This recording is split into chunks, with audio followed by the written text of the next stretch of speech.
This is Snake. Can you hear me? Good. The mission is simple. Put your geek pants on and infiltrate Foxhound. If you need backup, contact Ken and Chris on their codec frequency. Ready? Snake out. Yeah. Oh my god. Labyrinth. Oh. Labyrinth is such a First time I ever saw like a woman get groped by 40 or 50 blue hands. Yeah, that was creepy. That's a very creepy scene. When it's talking? Yeah. Oh, that is creepy. That is super creepy. So creepy. That's a really good movie, though. I love Labyrinth. We'll do an episode one day, maybe. Oh, Where do the episodes end, really? That's right. At 1 million. I mean, at that point, I mean... Infinity and beyond. That's right. I mean, fuck it. Why put limitations on ourselves? True. I like that. Yes. Hey, everyone. I'm Ken Livitski. That's Chris Mercier. There it is. There it is. This is Geek Pants, and this is the Camcast. Very true. Yes. Very true. Very true. I don't lie about these things. No, that's right. We would get ostracized from our subscribers. Indeed. That's right. Yes. That's right. Speaking of possible ostracization? Oh. Ostracization? Is that like... We may or may not get shit on for this episode. I don't know. We're doing something completely different. There's no wrestling. It is movies. We're talking about movies. But basically, my wife came up with the idea of why don't we talk about the movies that are coming up and just talk about how we feel about them. If we're excited, if we're not excited, right. Or in some cases, if we think they'll ever be made or not be made. Mm-hmm. And I thought that it was a great idea. So by proxy, I had a great idea because my wife and I share everything now. So I had a great idea, and I thought I would let Kenneth know. And because we're not married, we're not sharing. It's my idea. It was all my idea. It's your idea. Thanks, Joe. All my idea. All your idea. That's right. This Camcast is all yours. It's all me. It's Chris Mercier guest starring Ken Levitsky. So if it goes great, I'm a genius. If it's a dumpster fire, I'm going to talk to my wife and be like, you can't make any more suggestions. It's been live for 1 year. We've had one view. That's right. That's right. That is a dumpster fire. That's right. So that's where we are. Yeah, but before we get into that, we're going to say congratulations to Lily Meyer, who won the digital codes for the Jurassic Park series. Are you kidding? Someone actually won? Yeah. Lily Meyer. Look, this is for you. Yeah. We had a few people comment. Wow. And she wrote on one of her videos, I really loved watching this. 2 exclamation points. And a smiley face. Well, you know what? That's the only reason. That's the only reason she won. Was the smiley face. The smiley. Don't tell me it was 2 exclamation points. All the smiley face. Because you were tipping at that point. Right. But if it wasn't for the smiley face. Oh my gosh, for a smiley. The only way that would be better if it was like the tongue, the P. Oh. Yes. Oh. Yes. Mm-hmm. See. Why? I like the tongue. On another woman. Lily Meyer might just be a code name for some dude. That's true. That's true. Is that worse? Possibly. Well, it depends on that person's tongue. You're making me dig a hole right now. I'm yeah. digging that hole. I am. I definitely. And you see how quickly I did it too? You did. I didn't even wait. I went, fuck it, he's done. Yeah. It's only the beginning of the episode. Over. Why? Because we're not 2 different species on a planet. Right. We're 2 buddies that have been friends for probably longer than we should have. Mm-hmm. So, not enemy mine, but friends forever. I would definitely be Lou Gossett Jr. though. I can't believe I just said that. Yeah. You know those are 2 dudes. One an alien and one is a guy, and they make a baby or something in? I haven't watched the movie. That's a fucked up movie. I gotta rewatch it. He ends up raising the baby. Yeah. But didn't he have sex with Lou Gossett Jr.? I'm almost certain that he didn't, but he may have. I need to rewatch this movie. Some sort of, maybe it's a new way of doing it because the alien's physiology. That movie was ahead of its time. I think who's that? Wolfgang Peterson. This is the 80s, like, sci-fi Brokeback Mountain. The way you described it is so crazy. Except Jake Gyllenhaal didn't give birth to an alien child. Isn't that what that movie was missing? Underneath all that aggressive sex, all of it, that wrestling sex that they had to make it look like they were fighting their urges. You know, apparently the short story that it's based on, it never actually says explicitly that they're gay. Really? Yeah. Oh. I've never read it, so... I've never read it either. You know, I've never watched the movie all the way through. That's a hard one. That's a hard one. I mean, I'm sure if I watched it all the way through, it'd be a really good movie. I can't get past the aggressive sex scenes. They're really aggressive. Yeah. Like, even if that was a man and a woman, I would still be like, this is really aggressive. I'd be like, oh, jeez. Oh, speaking of weird, we definitely have to rewatch 8mm. Yeah, you want to do it? My coworker, actually, or the owner of the Power Center, Matt Daniels, he actually had mentioned it today, and I was like, that's one of those ones where I'm like, I don't know if I could rewatch it. And he's like, well, it's really good, so we're gonna have to rewatch it. All right. Well, we'll have our 24-hour Nick Cage marathon one day. We'll just stick that one in there. Jeez, yeah. Well, that'll be a tough one. Whew.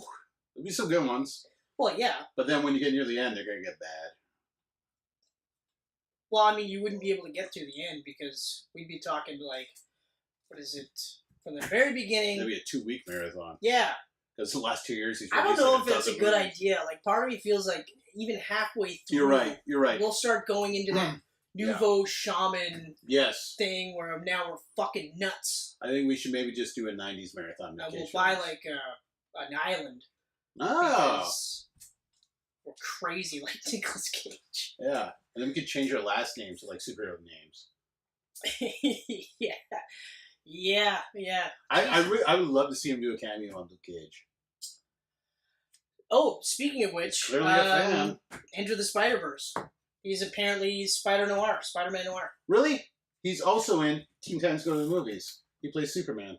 That's right. Yes. That's right. I remember that. I was like, I gotta remember to mention that to Kenneth because it's fucking hilarious. That's awesome. He's finally playing Superman. Cue Nick Cage Superman and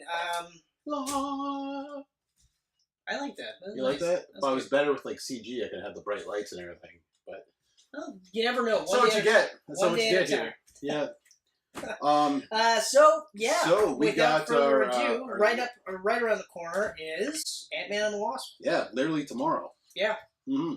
I'm not going to see it opening night. Here in North America. In the UK, they gotta wait till like August sometime. Yeah, I'm not seeing it opening weekend. I probably won't either. But hey, we'll go. I think we should just go. Like, we'll go together. Oh yeah, we're eventually gonna do an episode for it. Yeah, that one's coming up. I think that'll be like what, right before the Mission Impossible stuff. Before or after, during, whatever. After, it's coming, but after actually, or in between. In between. That's not bad. We still gotta wait till the end of the fucking month. Put a little Ant-Man in between 6 Tom Cruises. Okay. You like that? The wording is weird, but yes. It's very strange. But yes, I do like that. I left the Wasp go completely. I don't want to do that to her. So this is likely. It's happening. Yeah. Yeah.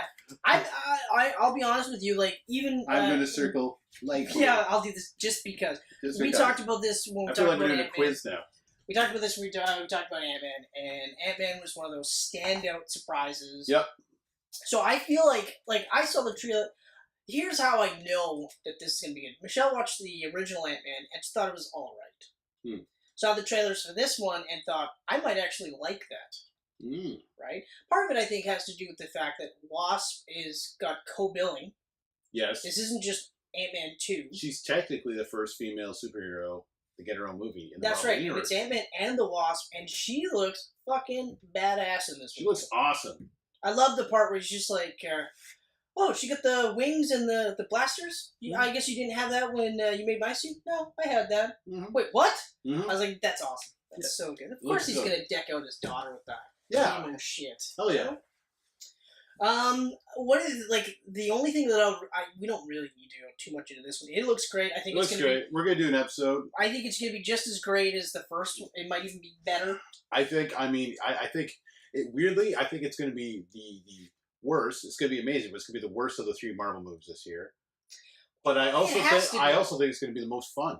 I think so. So it's kind of I might actually. Yeah, I feel like I might like this better than Thor Ragnarok. Oh, I think I will. Just by virtue of me like because the comedy is going to be natural in this. That's right. It's not going to be forced. That's right. Exactly. I shouldn't say forced because I feel like Hemsworth is naturally comedic. Yeah, but everybody. But his character shouldn't be like Tony Stark. But anyway, right. Without repeating ourselves. The only thing that I'm really looking forward to this one is the potential implications for Infinity or War 2 or Avengers 4 ever or Endgame. I hope it's not Endgame because Endgame is like, I know they're saying that they won't do another Avengers movie for a couple of years. but I mean that's kind of like that's the last one. Yeah. You save Endgame for the last ever Avengers for whatever time period, but yeah, I don't know. I also don't like the Endgame just because it's because he said it in the Infinity War. Yeah, so now it's called Endgame. Yeah, no, I don't like that. I take anything really. Avengers, Infinity Crusade. Yeah. You know, Infinity Crusade would be all right. It wouldn't be that great.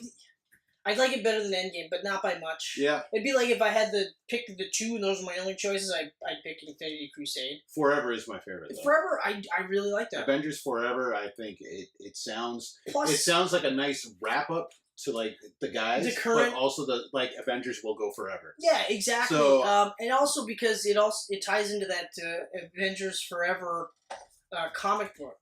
Yeah. Which dealt with time travel and having a couple of Avengers from this era and that era and this timeline and that timeline all coming together to destroy Kang, or I think it was Kang. Must have been. I believe. Yeah. You know, so So, the implications. We'll see what happens. I think I don't think it will really tie into Infinity War until an after credit scene. I'm going to give it an after credit scene. Okay, all right. And I think after credit scene is going to see Ant-Man probably fade away or something. Oh yeah, maybe. Or Wasp. One of them. Yeah. I think Ant-Man. I also think we're going to see Ronan real quick. Clint Barton. Hawkeye. Mm-hmm. Yeah. And I think, that's going to be the easy answer that he's going to be Ronan because he took the plea deal. Yep. But he still wants to help out his buddies. Yep. So that's easy enough. July 6th. Next up. July 27th is Teen Titans Go to the Movies. Hold on, I'm going to just backtrack a bit because July 26th. Oh, right, because everything starts on a Thursday now. That's right. July 26th, however, Mission Impossible. Ah, yes. You didn't have this on the list, I'm assuming because it wasn't really comic. Oh, we were talking superhero movies, right? Yeah. So, or movies that are based on a comic. Is Ethan Hunt not a superhero? I mean, Tom Cruise is a superhero. Yeah. He does all that shit for real. He does like 90% of his stunts, and he's in his 50s. Like, Jesus Christ, buddy. You're tough. We get it. Yeah. Okay. I'm super pumped about Mission Impossible. Touch on it. Yeah. Fallout looks incredible. Fallout looks incredible. It looks like it could potentially be the best Mission Impossible yet. Yeah. And at the 6th in the series, and like I was freaking thinking the other day, this is 22 years after number 1. It's nuts. Tom Cruise has been doing these for 22 years. He's aged amazingly well. And they've done a perfect blend of just beyond our realm of technology. Yeah. Without being like too outlandish. And that's one of the things I was a little iffy about Ghost Protocol. But I will table that because we are talking about that. Yeah, we got So I just wanted to do this really quick just because I'm so pumped for this movie that I can't wait for this movie to come out. Yeah. And it's going to be a long month. Plus, Superman is in it. So Exactly. This was the reason with a mustache. This was the stash that could not be shaved and then reposted digitally. Yes. Fallout is the movie that ruined Justice League. Yeah, it didn't ruin it. To a degree. Tell me you don't think that it would be better if Superman didn't have a CG upper lip. It would have been better. It would have been better. If, hold on, you didn't let me finish. Cut me off, you fucking asshole. It would have been better. Is it better? Okay. We did not have Joss Whedon reshoots. Yeah, 100%. I don't care how dark that movie would have been under Snyder. I guarantee you it would have been a better movie. Mm-hmm. Just Warner Brothers shit themselves. Yep. Chickened out. Yep. They said Whedon did great with the Avengers movies, specifically the first one. That was a pussy move. That was... They deserve and then for them to literally go, no, hold on, guys. It's only like 20 minutes tops of reshoots. No. It is, I would say, safely 80% Whedon. Yep. And it shouldn't have been. So, not putting that under Paramount or whoever the parent company is, or Tom Cruise or whatever. Needless to say, though, the one highlight is that it's Macquarie who directed this one. Directed the Rogue Nations. Okay. Who's also said that he really wants to be the guy that does Man of Steel 2 with Cavill. Ah, so see? This could work. This could really work here. Tom Cruise's Brainiac. There's ways around this to make this work. Maybe Tom Cruise. That's the perfect Scientologist role right there. Okay, we just got shut down. It's been fun, ladies and gentlemen. We try to keep this light and loose, but somebody had to go and mention a religion that we're not allowed to talk about ever. I didn't say anything bad about it. But you mentioned it. Can't be worse than Battlefield Earth. Well, now we're officially shut down because that was a fucking terrible movie. Yeah, and I tried so hard to love it. Well, because it was John Travolta. Mm-hmm. It was a big budget sci-fi epic. We didn't really know anything about Scientology. I even bought the book and started We reading. didn't know anything about Scientology or that had any links to the Scientology stuff. God, that movie was terrible. Bad movie. Man, what was it? But Barry Pepper was the shit in it. No, he wasn't. He was not. I'll give it up for Barry. No. No? Nothing for Barry. Nothing at all. What's the other one? What's his face? Who? The dude. Jeff Bridges? No. Well, he's the dude. He is the dude. That's good. That's good. The other guy in Battlefield Earth. Forrest Whitaker. Yes. I love him. Yeah. Him in that movie. Mm-hmm. Nobody is good in that movie. No. And Travolta's high-pitched British accent. Yeah. Ugh. Yeah. The high forehead. It's almost like Matt Hardy's broken gimmick. Mm. Wonderful. Delightful. It's ridiculous. So next up is Teen Titans Go. To the movies! To the movies. I've never seen Teen Titans Go. Okay. But so, I hear it's a massive hit. Here's I watched the original Teen Titans Go. Yeah. Or not Teen Titans Go, but Teen Titans. And I mean, that one skewed more kiddie. Mm-hmm. But they did touch upon some stuff. Like, they introduced Slade, or Deathstroke. They never called him Deathstroke. Okay. They just called him Slade. They did go a little bit darker. So, the original series was good. Then, I believe it was canceled, and then Young Justice came in. Mm-hmm. And Young Justice was canceled in favor of Teen Titans Go, which is even, like, it's way more kiddier. The animation is a lot more kiddier. Oh, I know. It's because of this that I get what I'm getting with Thundercats Roar. Right, yes, yes. And Justice League, the new Justice League one, where it's like short little stints and stuff like that. I feel, like, for me personally, like, we know it's happening. I feel like it's got a market. It's going to do good for what it is. You know what? I'm not a fan. I've never been a fan. And, I mean, they have Robin in there, and I'm always a fan of Robin. I love the Teen Titans. But for me, like, coming off of Young Justice, which is... Young Justice reminded me of, like, Batman the Animated Series, or Justice League, where... Yeah, you talked highly about it. Where it's a kid's show, but it's like a young adult. So they touch upon things, and they handle it lightly, but there's some heavy overtones. It's just a really well done show, and they do different takes on some of these characters that I think would have been better if they did that in the comic books. Mm-hmm. Like, overall, like, for a show to run 2 seasons, like, I like Voltron, because Voltron reminds me of Young Justice. Oh, here we go. Why do you gotta do this? Here's the Voltron. I'm just... You're leading up to... Oh, by the way, have you watched it? I don't know. Oh? Because I've done that enough. Have you? For I mean, now. you could always do more. I could.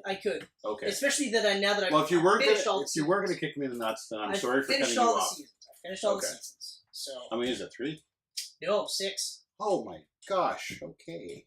And so they've done 52 of 78 Netflix committed episodes so far. So there's definitely more seasons. Okay. So I can't wait. I'm definitely going to watch it. Though I think I want to watch the Godzilla show first. It's because it's Godzilla.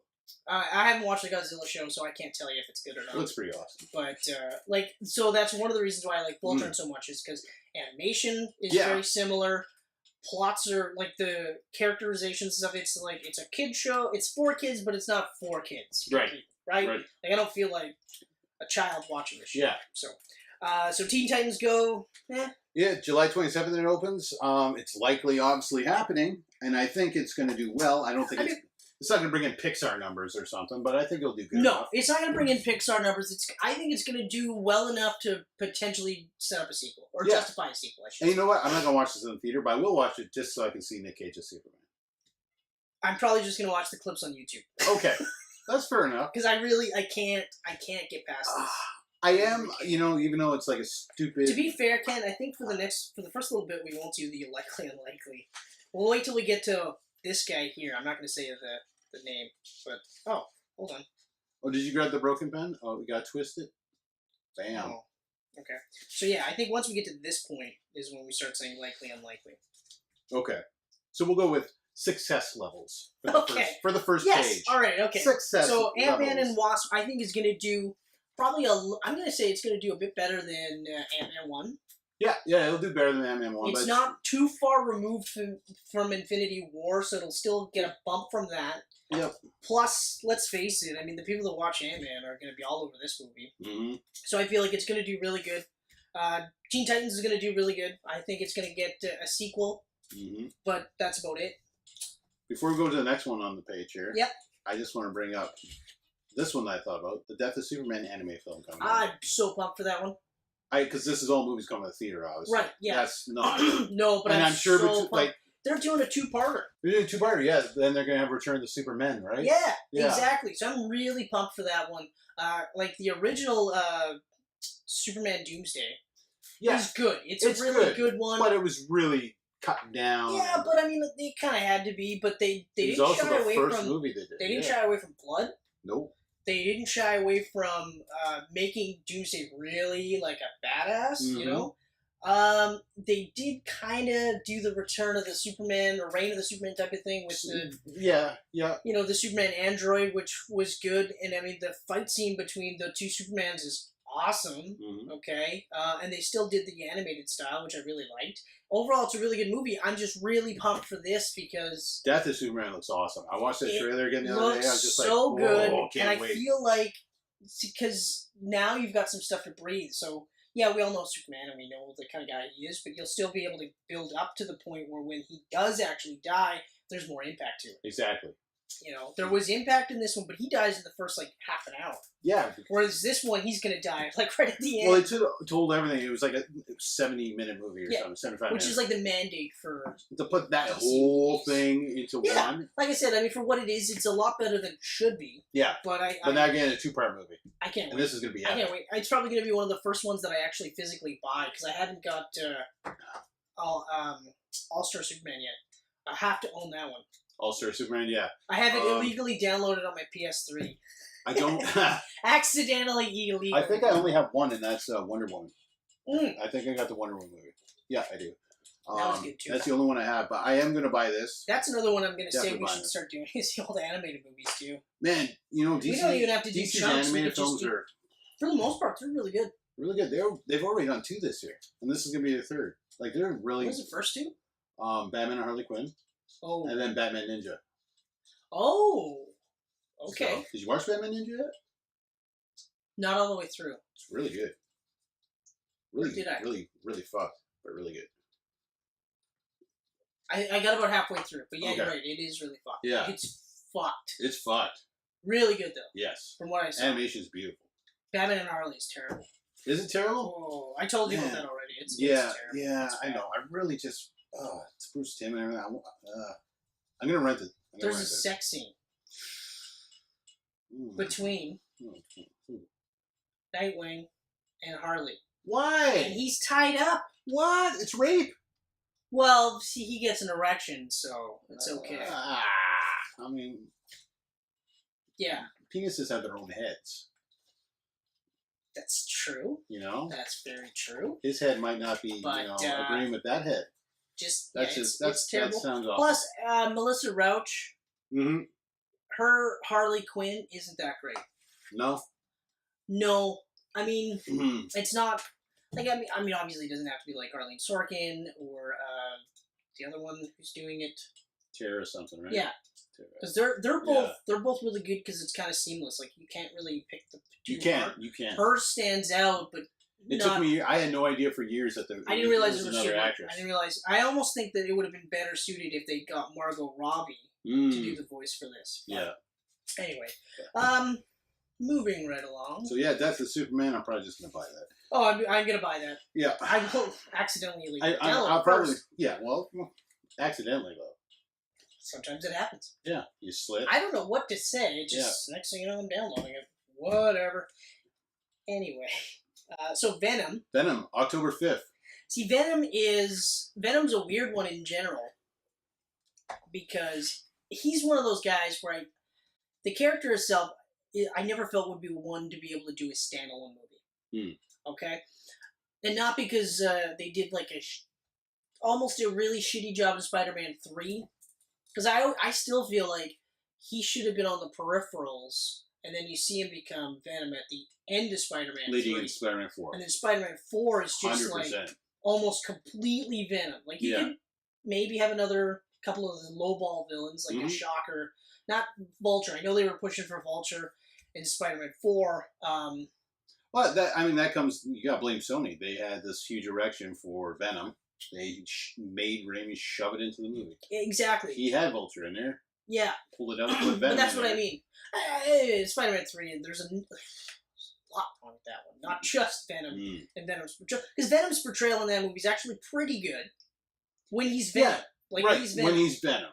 Topher Grace is good as an ultimate Eddie Brock, because Eddie Brock wasn't the muscle builder or bodybuilder he was in the regular universe. So when they did that, and I was like, okay, that's fine. And I liked how the symbiote mimicked the Spider-Man suit, like it did, right? So it was just a black version. And they did a lot of right. However, visually, what we get in this movie looks way better. Granted, I would have liked more drool around the teeth and the tongue and shit, but I mean, the fact that he's got the jaggeds and he looks really The cool. end of that second trailer was just like, we are Venom. I was just like, oh. And I like that they're having him actually talk to each other, like he's talking to the suit, the suit's talking to him. Got that voice in his head the whole time. I love that. I do love that he goes like, we are Venom. I thought that was really cool. One of the problems I have with this movie is that, like, its Venom is... I mean, yeah, okay, so in the early 90s, mid to late 90s, he was more of a good guy, like a lethal protector of his first miniseries. Yeah. But, like, he started off as a really bad guy. Like, he at one point was going to leave Spider-Man on an island. He was going to kill him on this island, and then that was it. So his whole purpose of being was to kill Spider-Man. But having him be his own movie, and I love Tom Hardy. I really do. And I think having Tom Hardy in this movie is a really huge coup for them, especially because he was originally attached to...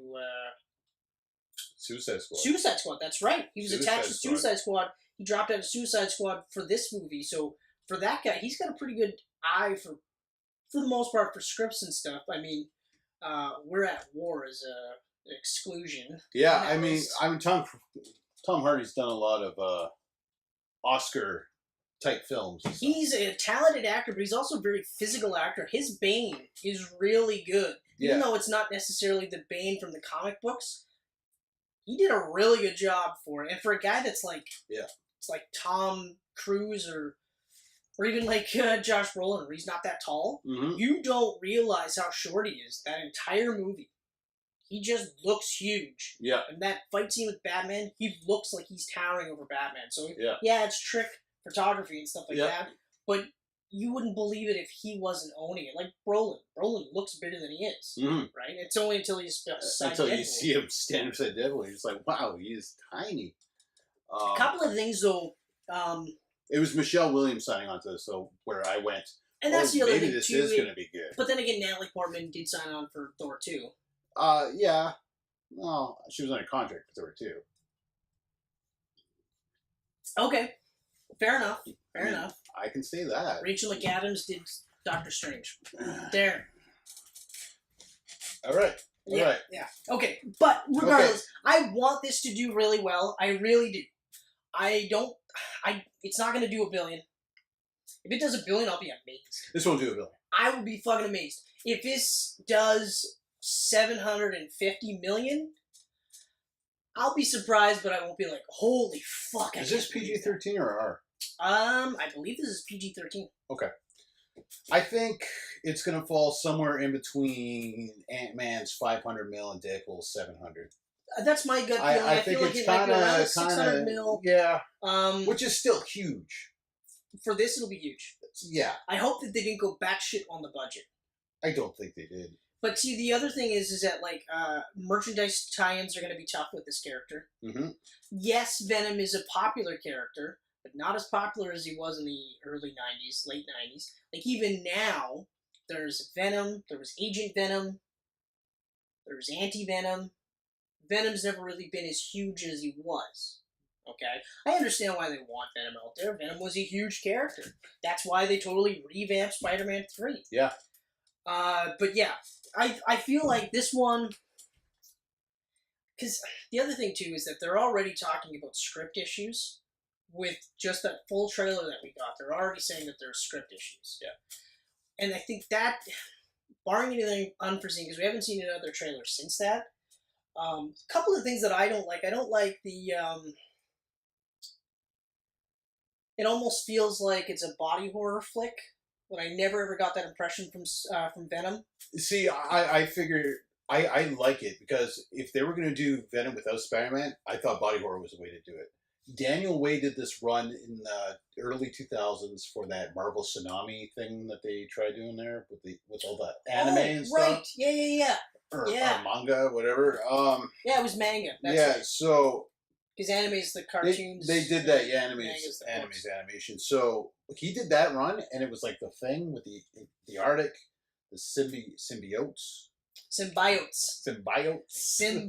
Yeah, okay. The symbiotes. Thank you for mentioning that. There's something I won't like about the movie. And I remember just immediately being like, I literally went, wait, what? Yeah. No, symbiotes. Yeah. All I've ever heard, all I've ever seen her pronounce is symbiotes. Mm-hmm. She says symbiotes. I hope that's just her. And that's it. I hope it's just her. But she's the only one saying in the movie that might have a problem. But then again, now that I think back, how many other people said symbiote in the movie? Yeah. Or in the trailer, just her. Yeah, so we'll see. But anyway, But yeah, no, that run was great. It was like the thing. It was a body horror type thing where people are getting killed and infected. And they had like the, CGC, the chemical people of the States. Oh, okay. I don't know. They went up to the Antarctic and they were like quarantining people and stuff from the... Like, it was such a cool run. On Venom? On Venom. Really? That's how this run started. With no Eddie Brock. Okay. So when they said they were going to do it without Spider-Man, I was like, that's the way to do it. Okay. Something along that line. All right. I mean, how else? I wanted to do good, obviously, because then we get a Spider-Man versus Venom movie. Yeah, I mean, if it does huge, Marvel's going to look at that and go, well, I guess we can. But that's the only other thing. Well, Marvel doesn't have... I don't think Marvel has as much say with what they do with Spider-Man as so much as Sony has to say. Right. Like, I mean, I think their relationship is a lot more amicable now because of the numbers that Homecoming did and the reaction that everyone had for Infinity War. So obviously, I think that's going to be well. I mean, the other thing is, as much as I want to see a Spider-Man versus Venom movie, like, the thing is that it's going to be tough to do because he's going to be presented as more of not even a lethal protector. I mean, he may kill some people, but I don't think he's going to kill too many. I think he might just kill the big bad guy and that's it. Mm-hmm. And even then, I don't even think it'll be, maybe not so much Brock doing it, but it'll be Venom doing it. Yeah. They might play it up as he's still kind of torn, instead of them being like, no, we're Venom, we're going to eat brains, and that's it. Remember, he loved brains. He loved brains. I don't think we're going to go down the brain So path. that part there is, I feel like if they're not careful, we can get into Batman v Superman territory. Yeah. Okay. But right now, the first teaser trailer that didn't show Venom, everyone was hating it. I was kind of like, I mean, I like it. It was a tease. I was okay because it's a tease. I didn't expect to see all Venom right right away. And then they did not expect to see Venom. They did the other trailer that revealed Venom at the very end. I was like, you know what? This is looking pretty sweet. It did look pretty sweet. So, as of right now, I'm pretty pumped to see it. I'm tempered. Right now, I'm tempered. You're tempered? If the next trailer comes out and blows my pants off, then... Your Geek Pants? Of course. Oh. You're on it. Then I'll definitely get behind it. I mean, like I said, I wanted to do good just based on the premise of getting him in to, the Spider-Man universe. Right. And especially because, like, even just how bright and sunny Homecoming is versus how, like, dark Venom is, it'll be a nice little, like, it'll literally be night and day for those characters to clash together. So we'll see. But, I mean, they shouldn't mind too much of the comic books. Yeah. Because, like I said, at one point he was going to kill him on an island, But anyway, so I'm pumped. Tempered, not as nearly as pumped as you are. No, I'm pretty psyched for it. I've been digging Venom more lately. Like the new Venom run right now by that writer Donny Cates and art Ryan Stegman. Fucking so good. Really, eh? So good. Who's Venom in that one? Is it Brock again? It's Brock again. Yeah. That's right, because Flash Thompson was killed off. They're introducing like this Amazing Spider-Man 800. Like the symbiotes have been on Earth before, like in the medieval ages, and they really dive deep into the history of it, and it's really cool. So then, actually, you know what? If this does really good, then we can introduce Carnage. Carnage is in this. That's right. Woody That's right, Harrelson's because it's playing. Woody Harrelson. I forgot all about that. That's Now, right. whether he's really in this or if it's just Cletus Cassidy and we get a little tease of the Carnage at the very end, I'd be okay with that. I'd be okay with that, if they went to Spider-Man 3 route with this, then at I'd least, be alright with because that. then you could even have Venom 2, and he can't beat Carnage by himself. Yeah. So he enlists Spider-Man's, yeah, but or yeah. Morbius, Jared Leto. Spider-Man Enter the Spider-Verse. That's a pretty good segue. Okay, yeah. Um, Enter the Morbius. No, okay. I really don't want to see. Okay, the problems I have with Venom are like with Morbius alone. First of all, Morbius isn't as well known as Venom. Mm. Okay, even though Venom's height was 20 years ago, he's still got enough of name recognition, especially because Spider-Man 3. So that was what, like 10 years ago? Yeah. Yeah. Okay, so Spider-Man 3 still kept him in the loop, and he's still been heavy into the comic books all the way through. Morbius, however, he's never been big. He had that semi-high in the early 90s when they did the Midnight Suns. That's right, but you would have to have been But that into wasn't those that comic high. books. That wasn't You would that have to have been into those comic Yeah. books. The only reason why I even read those comic books was because the guy I was friendly with, Ryan, was into the Spirits of Vengeance, Okay, cool. into the Night Stalkers, Yeah. and stuff like that. So that's how I came familiar with the comic. The concept, I like the concept, but the characters too is not well known enough. Yeah. And Jared Leto, while a fantastic actor, I don't feel his name is big You enough can't bring in money like that. to be able to justify this movie. Mhm. Okay, so even though that's not in this, No, it's not on this. I'm just saying for the sake of argument, that's a movie that will not get made. If No. it does get made, it will bomb terribly. Because I said that to Michelle, and she goes, "Oh, I don't even know who that is." And I was Yeah. like, "It's kind of a convoluted story." She's Mhm. like, "What do you mean?" I could tell you. I mean, he's a living vampire, and she's like, "What the fuck does that mean?" And I went, "Well, he's a human Let's get into it. who he had some sort of blood disease." Mm-hmm. And he spliced himself with vampire bats to cure the disease, and it cured the disease, but it turned him into A vampire. a bat-like human, Craving blood. craving blood, and he's a good guy. Yeah. I mean, I did read the first couple issues of his Morbius run where he had like that leather Mm-hmm. suit, and he was killing bad guys. That Art was crazy good. Art was the good. direction was a nice idea on Yeah. it. It's just... Yeah. That'll never get made. If that gets made, I'll be amazed. If that is like, I want to do this again next year, and we'll talk about the 2020 Yeah. films and stuff. That's right. If that's still in there at that time, I'll be amazed. I'll be fucking amazed, and then I'll still say that it'll bomb. It'll bomb, yeah. But yeah, Spider-Man Enter the Spider-Verse. Yes. Why did you even mention Morbius, you fucking prick? December 14th. I guess that's my birthday movie this year. Nice. I guess. Art looks amazing. Or not the art, but The the animation looks absolutely amazing. Wow. Um, Some of the coolest animation I've ever seen. Jake Johnson as an An older Peter Parker who, Spider-Man. like, teaching Miles the way of And the it almost spider, seemed like the way people of the knew that he spider. was Spider-Man. Yeah. Because there's that scene where he's eating a burger, and he's got a jacket on, and you see the suit underneath it. Now, it could be just because that was a superhero-themed restaurant, but... Maybe. Him mentoring Miles Morales, like, I thought that was really... That's cool. I like it. Good way of doing it. You know? They got And Spider-Gwen in It's there. a great way to introduce Miles to people that don't know Miles Yes. as a Spider-Man. I agree. I'm still saying, like, I know there's a lot of talk about how we're going to see Miles during Holland's run. Well, I mean, they introduced his uncle already. Yeah, but I feel like they should hold off. I think they should hold off because the whole reason why Miles worked so well was because he really is just an updated Peter Parker. Okay? But the reason why it worked so well was because you had that absolutely beautiful Death of Spider-Man send-off. Okay? Where if after the third movie they attempt to do this with Tom Holland's character, it won't be good enough. You won't have the same... I feel like you won't have the same emotional weight to kill off Peter Parker. Right. And I think it's too soon to kill him off anyway. Oh, he's not dying after the third movie. You know what I mean? I wouldn't be surprised if this Spider-Man has 2 trilogies.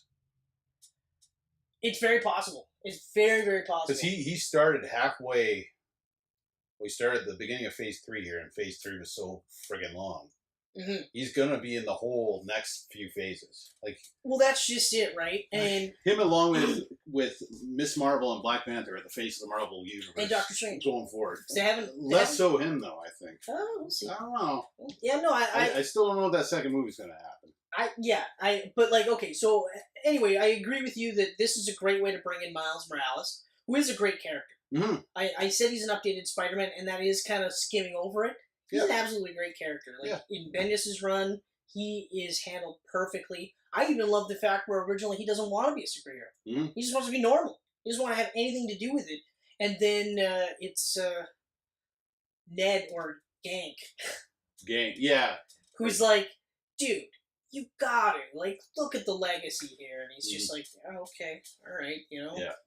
And so, like, I think if they would have done a live-action Spidey with Miles, the general public who doesn't know about this version of Spider-Man would be like, what? Who gives a fuck? Who's like this, when they were who's talking this about kid and where's Peter Donald Parker? Glover being Peter Parker. Right, they were going to do that, and it's like, no, that's too soon. I think they're going to do this and look at the success of this to judge whether he comes into the live-action movie. And this, I think, is going to do really good. I think it's going to do good. I think it's probably going to do... I was just going to say, I think it's actually... Between that and Teen Titans? I think it's going to top Teen Titans Go. I think it might. This is more niche, especially because of the art design and the style of humor. This looks gorgeous. Oh, it's absolutely gorgeous. Yeah.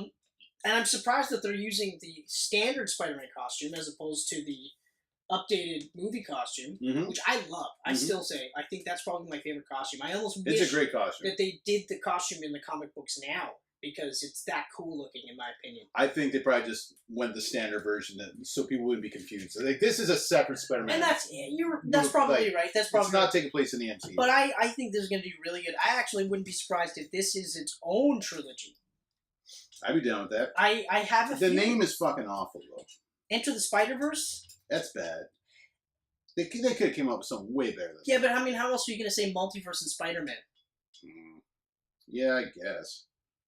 I'm okay with the name, especially because at the end you saw Spider-Gwen, who's actually Spider-Woman. They just call her Spider-Gwen in the comic book. Yeah. Her costume's amazing. She looks great.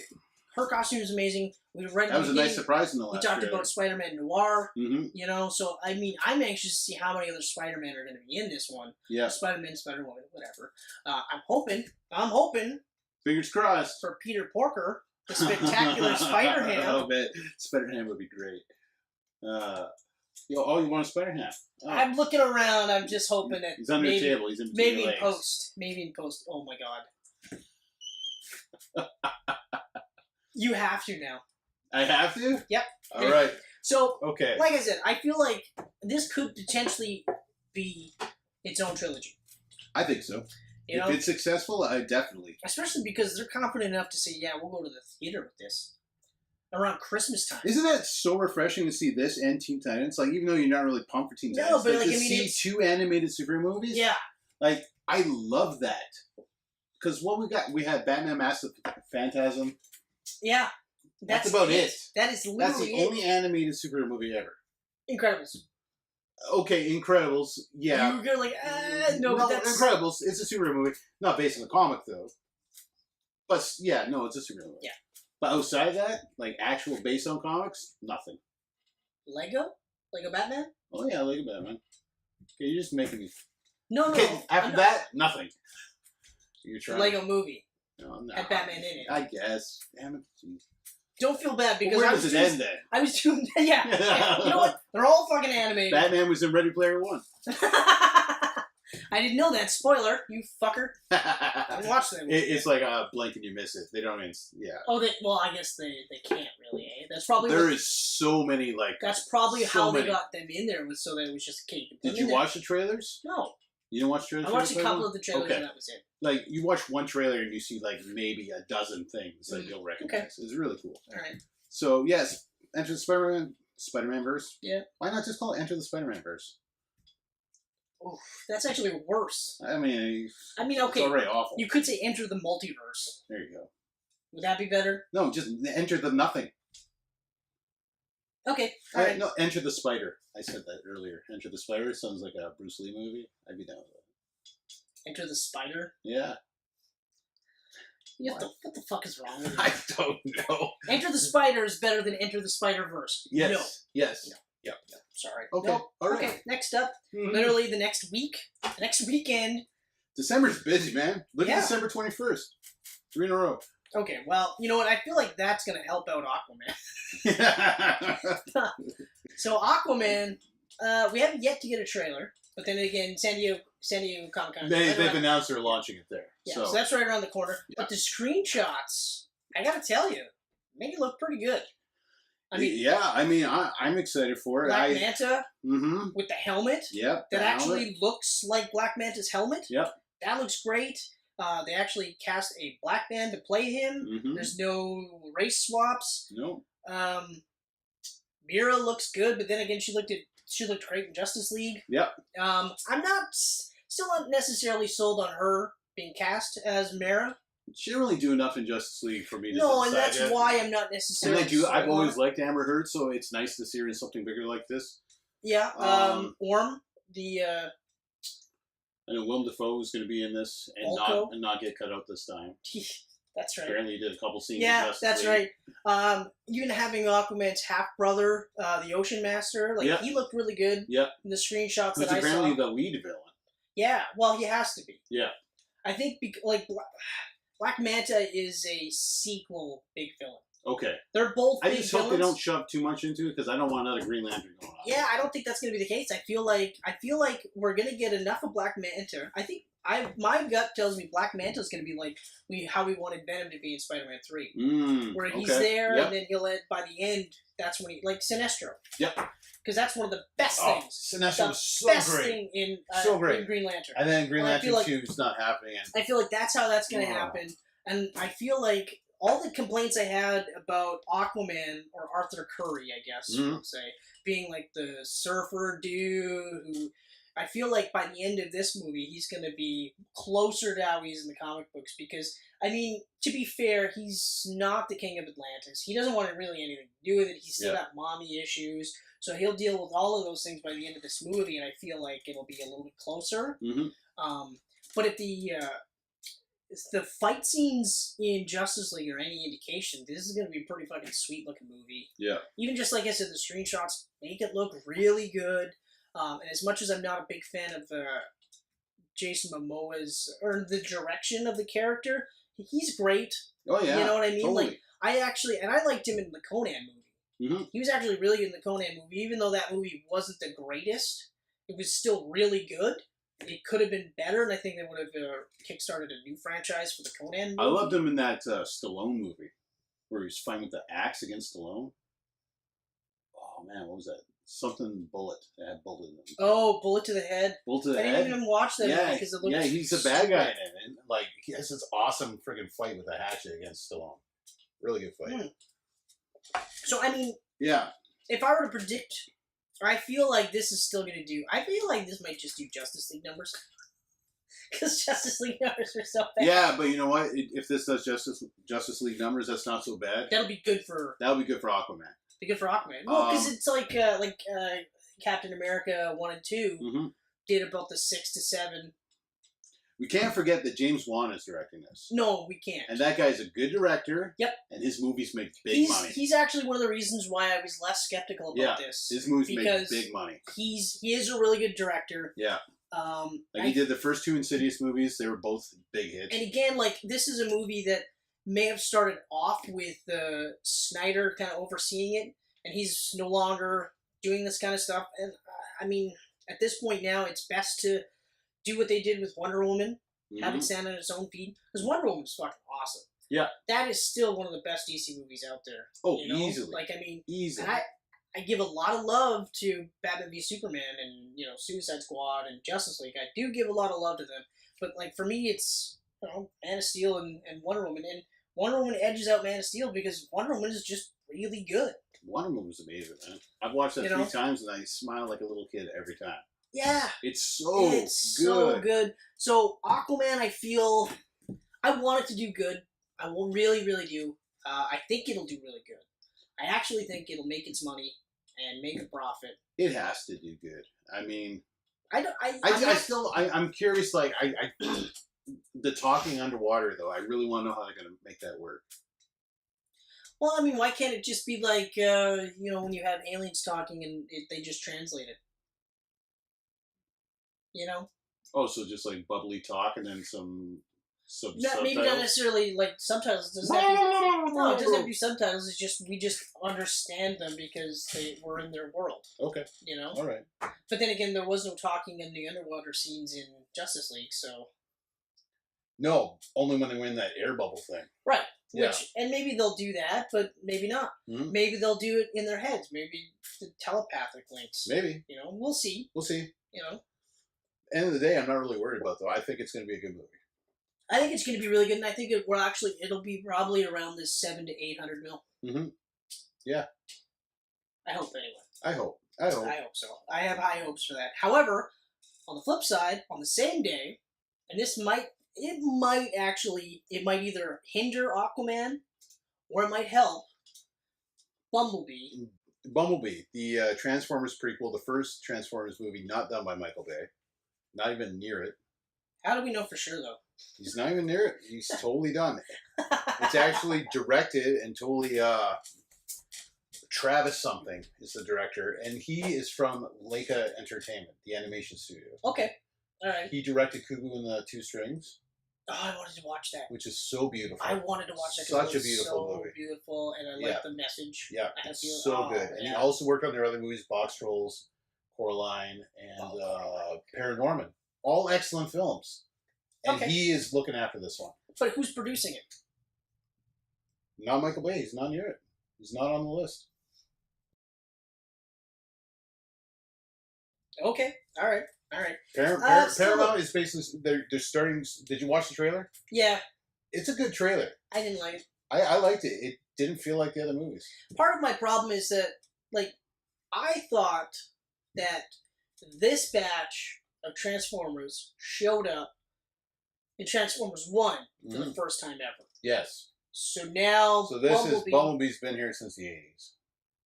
Even though this takes place in the 80s. They make a point of showing him, so he leaves, then comes back? Possibly. What was he doing? I think they're just trying to do this to the Babe films. Okay. All right. This is a fresh If that was a little bit more clear, then maybe I wouldn't be like start. A little bit of a continuity dick. Yeah. Yeah. Or it doesn't really help that Bumblebee looks the same in here as he does in the other Transformers movies. That makes you think. That's another one too, because then if he's in the 80s, why would he look like the Bumblebee Charger or Corvette or whatever? It was a Charger. Yeah, I think he's a Volkswagen Beetle in this. Yeah, he better be. Because then at least. But you're right. Like when he's transformed, he should be a Pontiac Pre-Jam.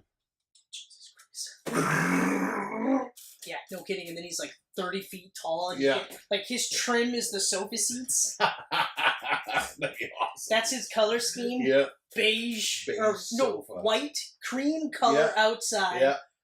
Dark fucking brown on the inside. But you had automatic windows. Yeah, I did. And an awesome 8-track. That's right.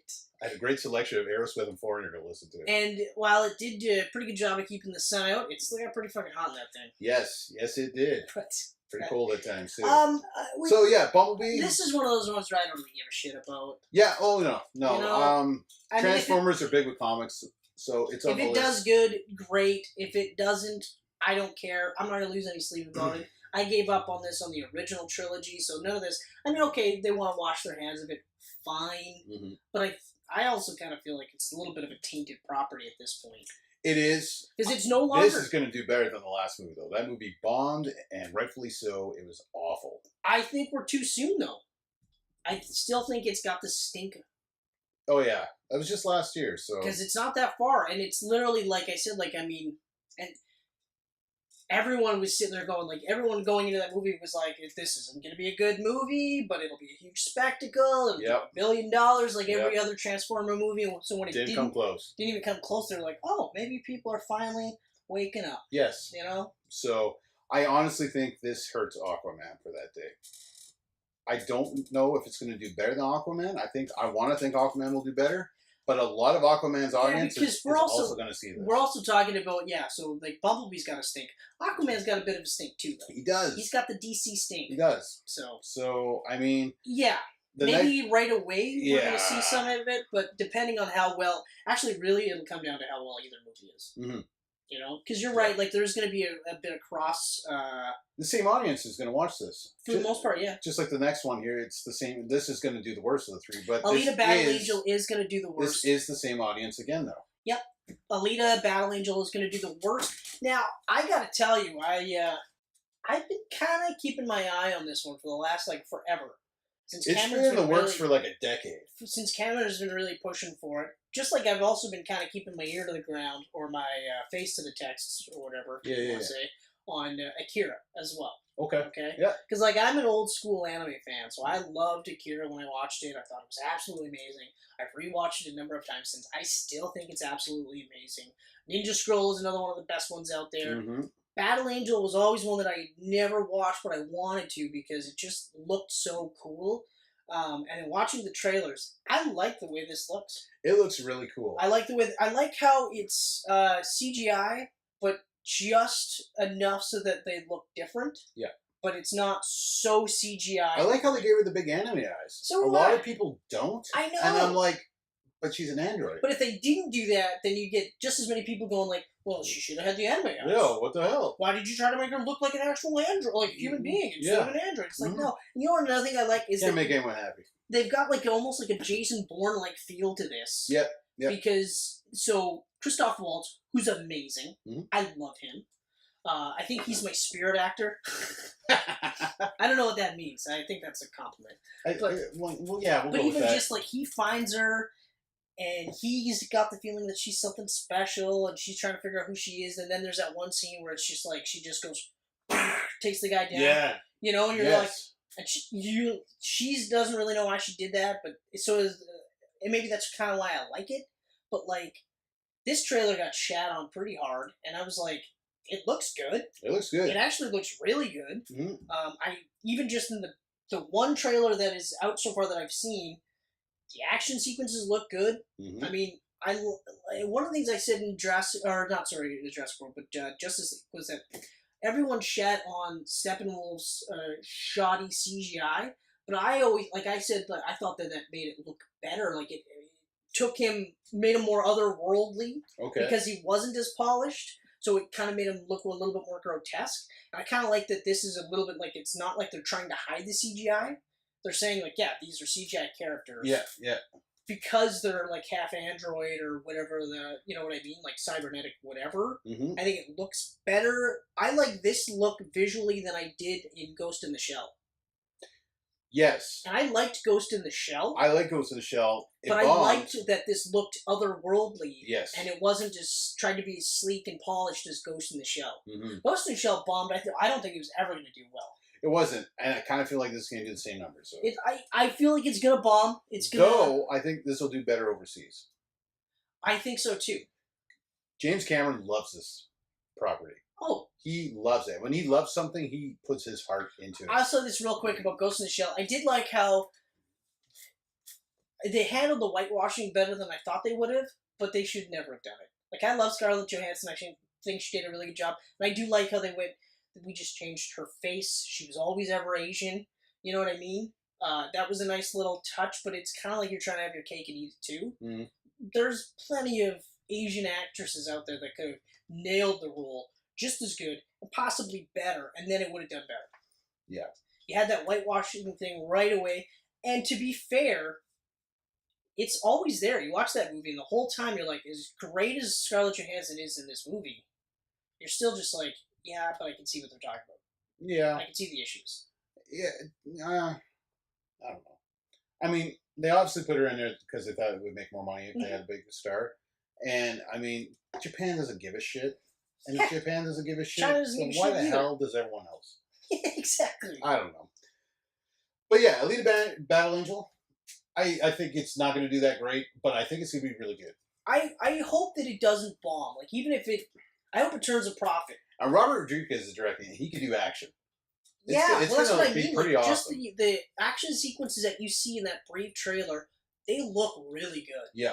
You know, and it looks like, it almost looks like what Ghost in the Shell should have been. Mm-hmm. That's the vibe I get from it. That. Yep.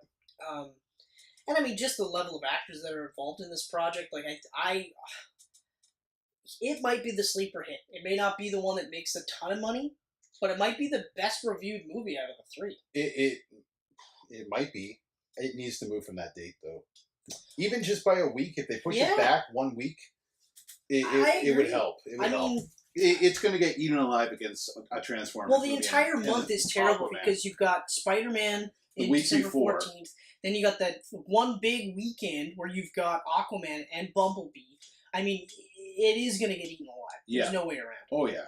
But I'm hopeful. My fingers are crossed. They push it back. Look, they push it back 1 week. It puts it right in between Aquaman, Bumblebee, and the next movie on our list. Yeah, and I feel like that's a smarter move too. Yeah, push it back 1 week because then you've got Bumblebee and Aquaman, and whoever takes the crown there, then it doesn't matter because in Battle Angel will at least have a decent shot. Yeah, at least I still don't think it would make a lot, but it would make more. Nope, I think it would make more.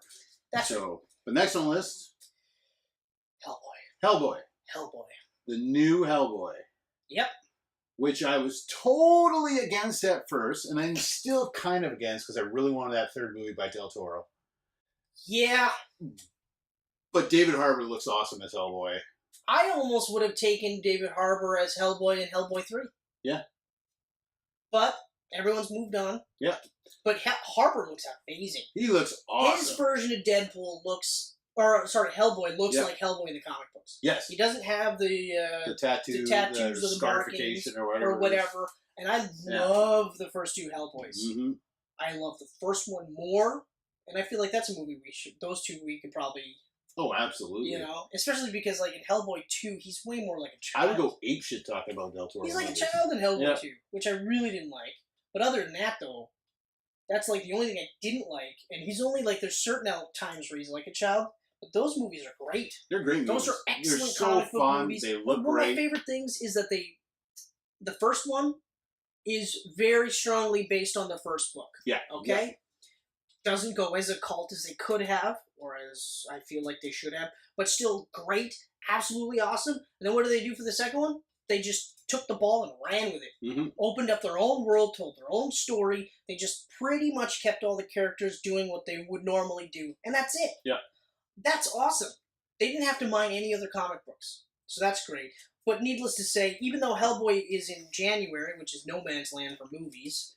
Yeah, a lot of studios are going in January lately, and it's, hey, you know what? It's not a bad idea. Not a bad idea, but you don't have much competition. I'm super pumped for Hellboy just because I love the character. I'm pumped for it. I think it's going to be great. I love the character. The fact that it's actually going to be a darker movie is really good. Neil Marshall's directing it, who's done The Descent. Okay, yes. Oh my God. And he's done The Descent, Dog Soldiers. Which I have not watched yet, but I wanted to. Doomsday. It's another movie I haven't watched, but I wanted to because of the Descent. He's an awesome director. The Descent too, though. He hasn't done any movies for a while because he's actually been directing episodes of Game of Thrones. Ah, okay. So great director. Needless to say, like I'm unbelievably pumped for this movie. Yeah. I want it to do good. I want a brand new trilogy. You know what I mean? That said, bomb. I'm saying it's a bomb. I literally just said it's in no man's land January. You know, well, that helps sometimes. But this is looking at Resident Evil Underworld numbers. Really? Which isn't a bad thing if this has a small budget. I think this has a lot smaller budget than the other two. Okay. If this has like a $20 million budget... Hellboy came about with the superhero boom. With the superhero boom, yeah. Yeah. 2004. So they were going to dump money on it. Yeah. This will work as a smaller budget movie, though. If this is small budget and it makes double its budget back, it's a success. Because, like, the Seeds of Destruction, which is the book that the first movie's based on, I said, too, like, once they get to the castle, that's all bang on from the book. Like, it's pretty much bang on, aside from the fact that, like, in the book, Hellboy's he's actually recognized as a human being, so to speak, in the UN. Like, in the charter, they actually go, yeah, you, Abe Sapien, you guys are living beings, come and go as you please. So it's not this whole, like, is Hellboy real or anything like that? It's just, it's kind of like Men in Black, so when they show up. Okay. You know what I mean? Yep. Like, people are still like, Jesus, fuck, but they're not like, I saw him. Is he real? no, you're a boozer. He's not real. You know what I mean? Like that kind of thing. I really want that to do good. I want it to do good. I hope it does good, but really, it comes down. They're gonna have to cut one hell of a good trailer because this movie has 1 week to make money because the movie after it is going to take away most of that movie's audience. But not as much as you're making it sound though. No. But hey, I mean, because, and I'm gonna say this, Unbreakable did. Oh, by the way, it's Glass. Glass comes out the week after. January Unbreakable 18th. Did really, really well because it was like hot off the heels of The Sixth Sense. Okay. Yeah. And because. But it didn't make a ton of money. No. And that's the thing too. Split. Yeah. Split made a lot of money. Mm-hmm. It was a big hit. It helped having Blumhouse on board. That's true. And great word of mouth. That movie got great word of mouth. I actually may have to change my mind and just say like James McAvoy's performance in that was insane. That is one of I've always thought he was a great actor. I'm getting goosebumps thinking about it again. I've always thought he was a great actor. He's a great actor. He is so good. Like when he's the Beast. When he's switching between personalities. And that end sequence was amazing. Yeah. Michelle and I watched that, and the ending was spoiled, so I knew that it was linked. And I'm so upset that was spoiled for you. I was so mad because for me to watch that movie and then sit there and see that fucking the green rain slicker, and it's Willis just in the coffee in the diner, I would have been like, holy fuck! I would have called you. Which is what I did. I would have called you, and I would have been like, fuck, Split! Oh my god! I was really lucky, because Split, I watched in BC. A buddy of mine there, another Chris, from High Def Ninja, he won tickets to go see it a week before it was in theaters. So we went to like a premiere type of deal. Son of a bitch. I got to see it before anything was known about it. And when that scene came on at the end, both of us were just like, are you kidding me? Like, holy shit. The scene is still awesome, even though it's spoiled. Yeah. The problem was that I spent the whole movie going, so when does he show up? Mm-hmm. That was one of the problems. But needless to say, because we were talking about a sequel to Unbreakable forever. We wanted it for years. Because to this day, Unbreakable is still one of my favorite superhero movies. It's one of my favorite superhero movies. It's one of my favorite M. Night Shyamalan movies. Easily. Because, see, like with The Sixth Sense, after about the third time, I'm good. I don't ever have to watch it. I've only seen it, I think, once. Twice for me.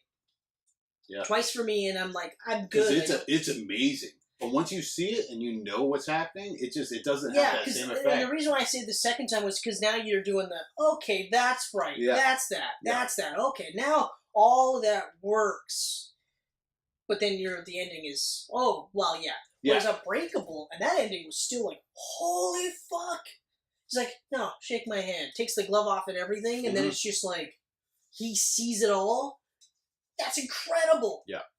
And he's doing that speech where he's just like, the villain is, they know each other. Sometimes they're best friends. You're just like, good God. I know. I know. Oh, man. And then... So good. And now, and then seeing Split, and I gotta give them props. Like, if that ending was not spoiled for me, that would have been such a low-key just link there. And especially because, the genesis came from how people change their physiology when they switch into their different personalities. Yeah.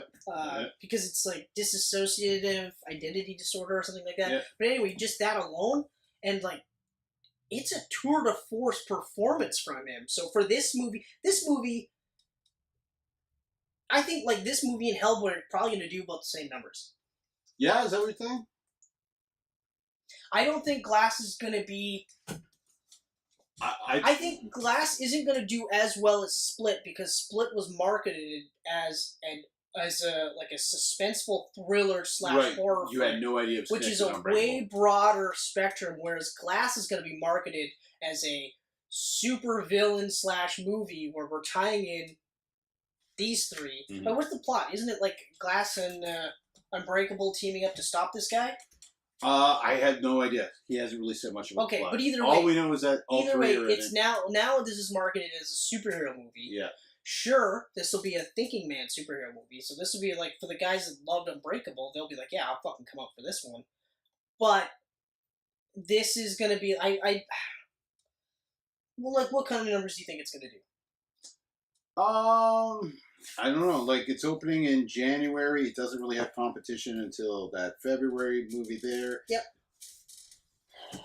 I think domestically, okay, I'm trying to think split domestically, I believe it made around 170. It was Shyamalan's first hit in a while. Long time. Oh, God, yeah. No, I'm not million? sure. Yeah, 170 million. Just domestically. I'm not sure what worldwide total. Well, okay. I think we're looking at, I think 140 domestic.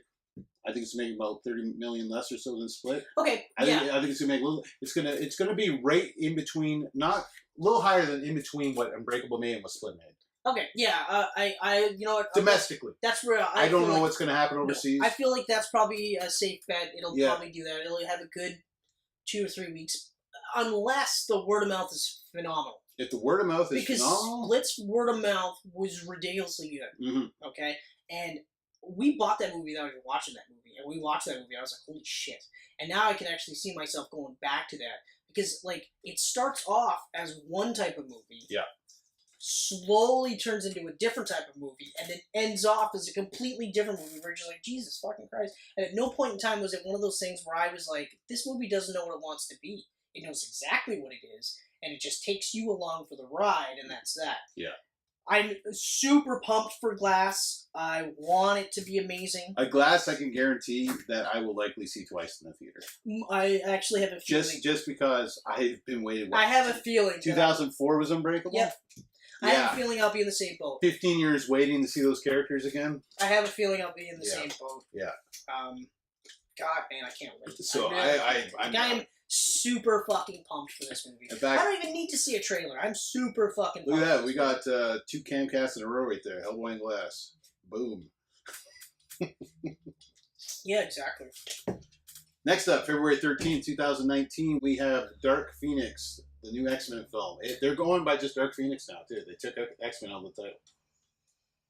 Not really liking that. That's dumb. Not really liking That's dumb, but I guess they're starting to look at X-Men as a tainted brand. Well, I mean, they're making money, but... Well, New Mutants is not even an X-Men movie. It's just New Mutants. It's New Mutants, yeah. You know, yeah. Well, they're trying something different with the Mutants. It worked for Deadpool. They're trying, and then worked again for Logan. You know what? I give Fox credit for trying things, especially since this is probably gonna be the last chance to try because this Disney Fox deal is happening. But like, I almost feel like they're trying to get away from the X-Men brand because like X-Men Apocalypse was like critically annihilated. Yeah, like, and I enjoyed it. I liked Apocalypse better than Days of Future Past. To me, Apocalypse is the most comic-feeling X-Men movie there is. Yeah, I really liked First Class. It was better than I thought it would be. Yeah. It was. Sometimes I think it's better than it should be, considering, because it's a weird reboot. Yeah. You know. Shoot back to the 60s. Days of Future Past, while really good, I've got a number of issues with that one. That no amount of time continuity, time travel will actually fix it. Oh, yes, the time travel guru. It's not even being a guru. It's just, if you're going to establish rules, then we better follow them. Did you watch the Rogue Cut? The what? The Rogue Cut? No. It's really good. Okay. It's better than the theatrical. Okay. I like Days of Future Past. I really did. I liked Apocalypse more.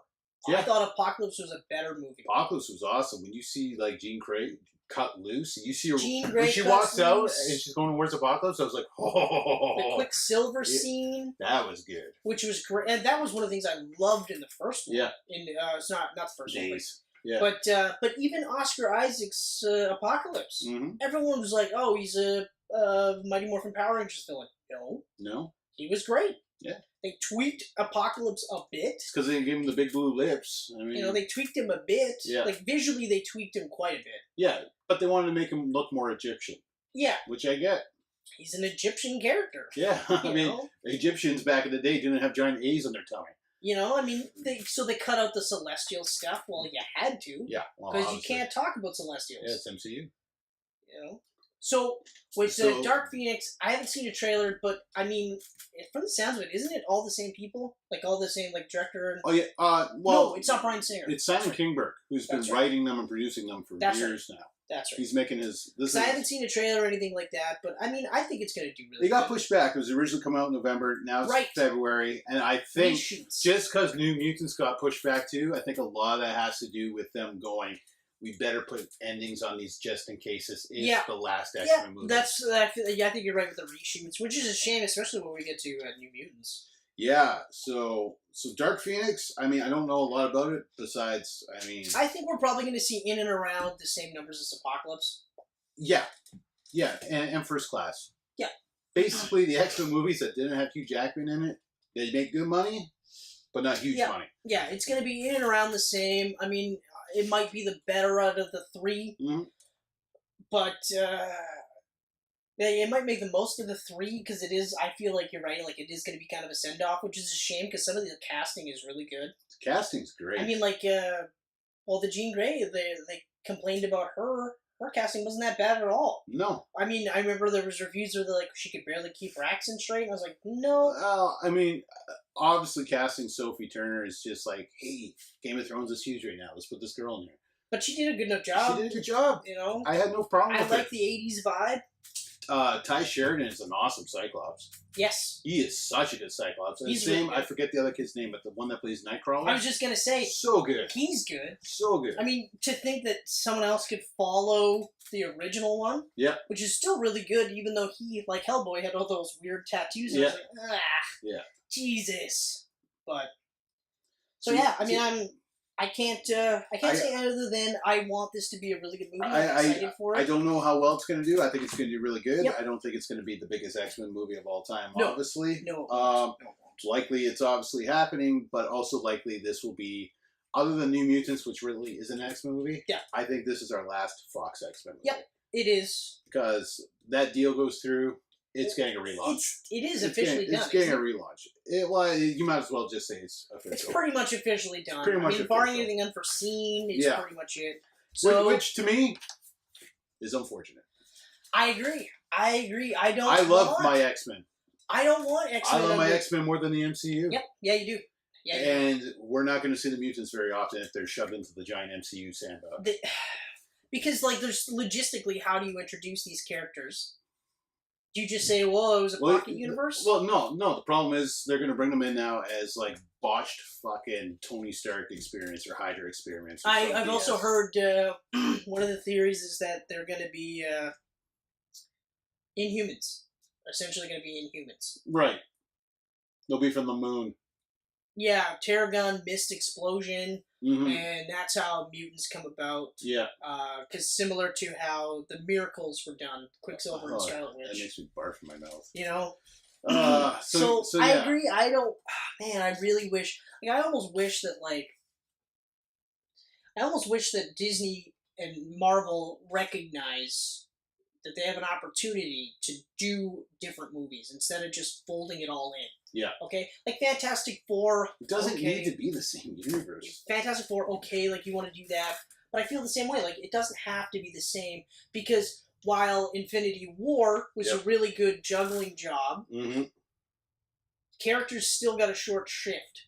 You know, like we're talking about how Captain America will have an expanded role, and even the Russo brothers are like, no, he's going to have a huge role, trust me. Yeah. And why would you have to say that? Because Captain America's role was largely, 10 minutes total? Yeah.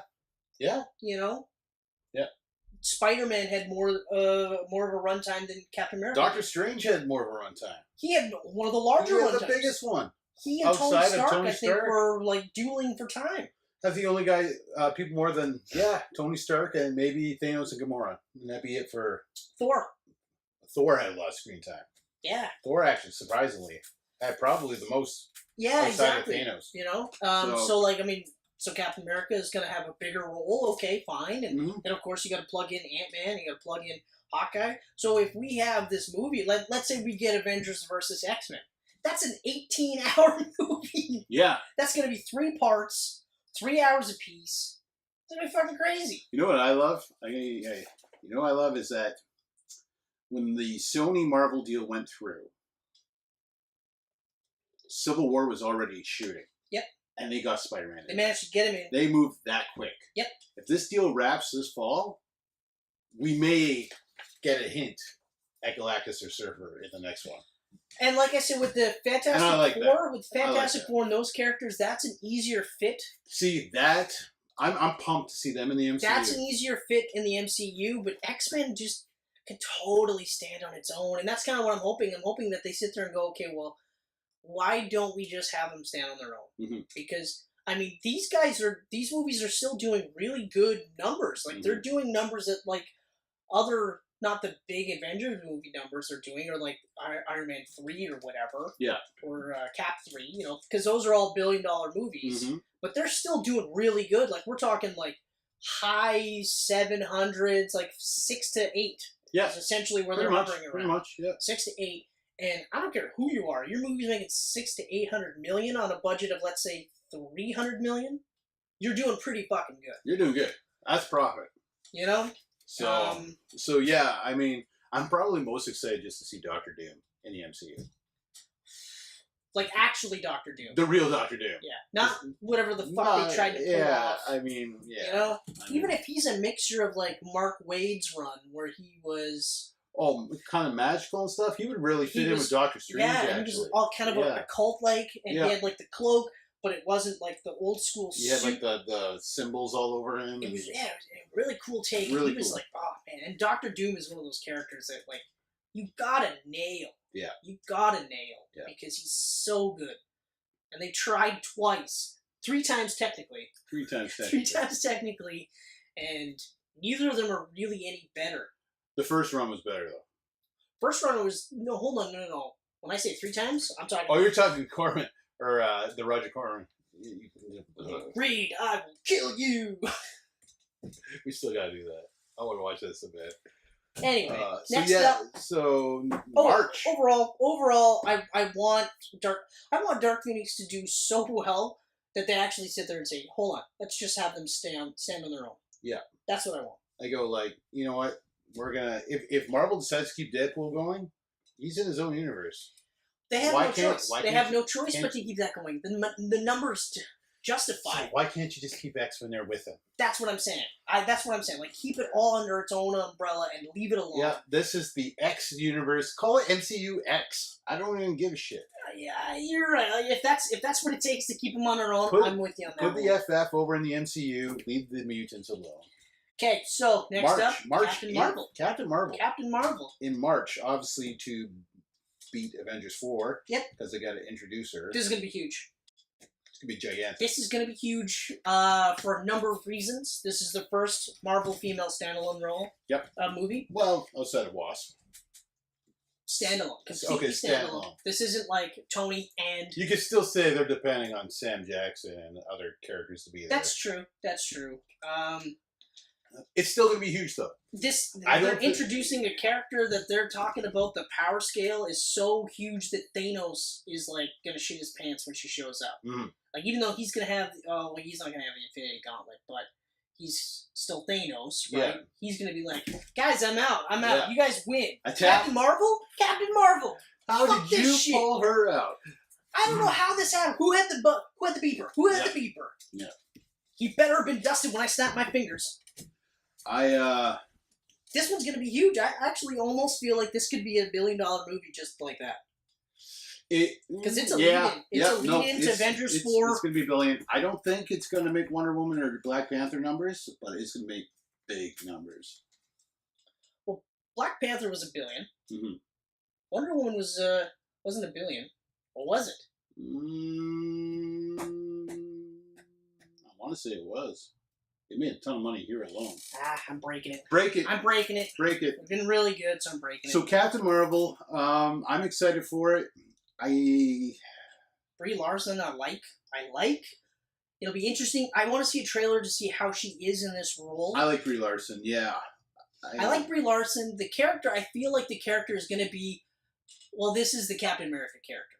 Mm-hmm. This is the Captain America character, in my opinion. Going forward, the new Cap. This is the new Cap because... I feel like her character is going to be a bit more stoic. Mm-hmm. I know that they're playing this like a comedy movie, though, which I'm a little... What would you call her the new Thor? I feel like Black Panther's more Cap. No, you're right. Yeah, actually, I could. So yeah. she's kind of like the godlike one, right? She would be the new Thor. You're right. Okay. 821.9 million. Okay, so pretty damn close. Oh, in U.S. dollars. Never mind. Let's go box office mojo. Oh, I love the mojo. So yeah, they're going to introduce her. Yeah, worldwide was 821. So okay, shy of a billion. I feel like Captain Marvel will end in that range too. Okay. If Wonder Woman can't bring in $1 billion, I doubt Captain Marvel, a character no one has really heard of, will bring in $1 billion. That's true. Actually, you know what? You're right. And unless like the trailers are stellar, but I feel like part of the reason why Wonder Woman worked so well was because it took the character seriously, it took the plot seriously, it had humorous elements in it. Yep. You know, like even like Steve Trevor's character was a funny guy, but even you took him seriously. Mm-hmm. At no point in time you're like, oh, okay, whatever. You were like, all right. If there's too much joking in this movie, it'll rob the character, I feel. Okay. You know, it'll almost like it won't lend as much weight to it as it should. Yeah. I mean, sure, if we're talking about this will be the Thor character.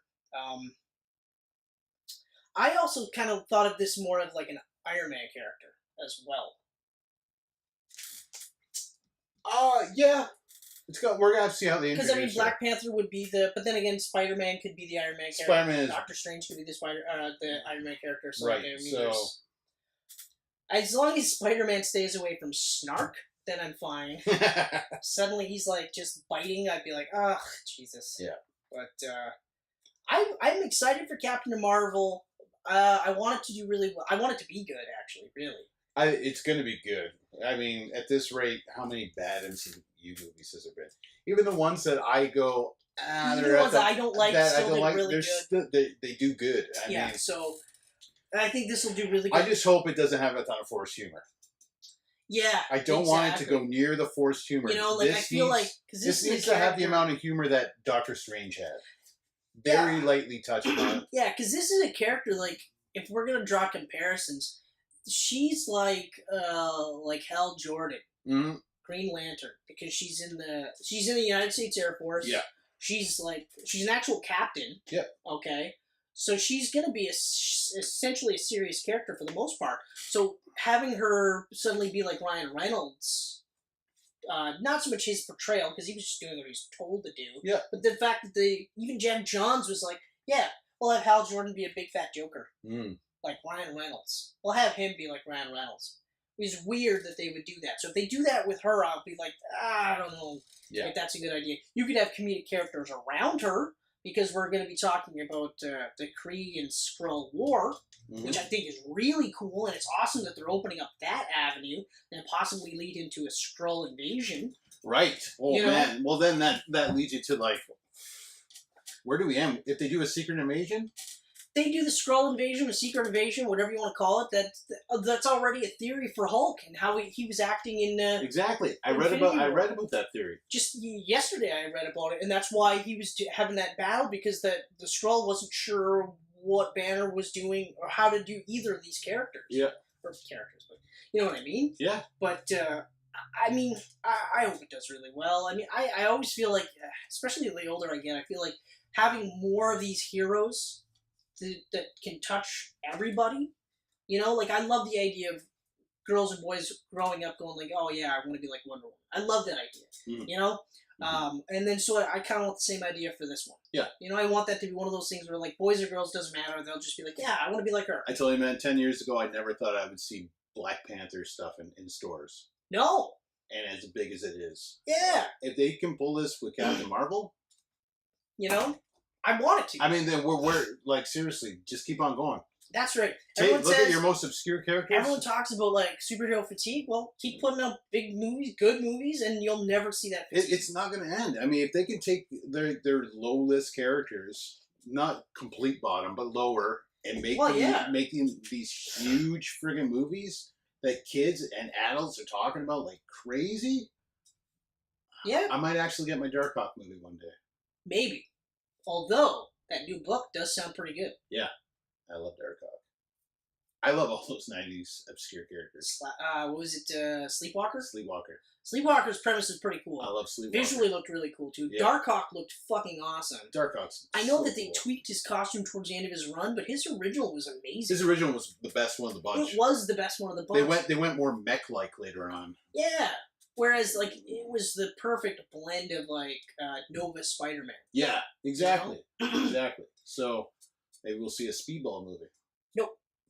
I think you'll see a new Warriors movie before you see a Speedball. But Speedball won't be in it. No, because he'll probably be Penance. Yeah. Penance.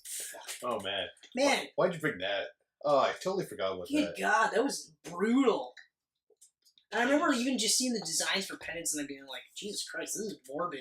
Then you find out it's actually, was it Robbie Reyes? Yeah. Yeah. It's actually like Speedball, and he's doing that as a penance because of his overblown opinion of how much of it was his fault. Yeah. Just like, Yeah. why don't you just kill yourself? Yeah. And I don't normally say that, you know, but it's a fictional character, so whatever. But seriously, holy shit, buddy. Okay, now, So, yeah. so Captain Marvel, That's your followed by Your big March movie, Captain Marvel, followed by sorry, Shazam. Captain Marvel, followed by Captain Marvel.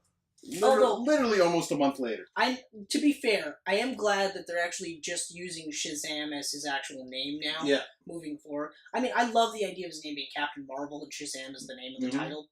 But I mean, like, I know that that's because Marvel's like, nah, Mm-mm. nah, fuck you guys. Not happening. You know, This movie, I'm very unsure of how it's going to do. Again, it's going to come down to trailers. it's gonna come down to trailers. Zachary Levi is not a big name. No, he is not. It was a very strange casting choice. Yeah, especially because he tried to be Captain America. Mm-hmm. He tried to be Superman. Yep. A couple of times he tried to be Superman, didn't he? I think so. I think wasn't it Superman Returns that he tried to be Superman and they grabbed Routh? Yeah, I believe so. Yeah, I could be wrong. Ladies and gentlemen, I could be wrong. But I know he tried for Man of Steel and didn't get it. Yeah. I'm glad he didn't. And then he ended up getting the second Balder in Thor. Yeah, but like they didn't even credit him. He wasn't even the original one in the first Yeah, one. they didn't even credit him. So, yeah, weird casting choice. But hey, that might work. Sometimes weird casting choices work. I like the colors of the costume. They're very colorful. Like, I like that it's a bright red, like it's Yeah. vibrant red, and Yeah. I like that it's a white and gold. It's, like, very much like Shazam or Captain Marvel should look. Mm-hmm. But I remember, like, that first shot of him, and he almost looked cartoonishly big. Yeah. And I remember saying to you, Like the fake puffy muscles. it almost looked like fake puffy muscles. And I know, like, he hit the gym pretty hard Mhm. to be Captain Marvel. Like, so much so that I was like, well, why are you doing, like... Because it's not that shot that I showed you, or that you've seen, that's not him. Like, that's... I mean, I gotta see this again, just because... Yeah. Because, like I said, like, I know that he was hitting the gym for it, and I mean... Captain Marvel's a pretty buff dude.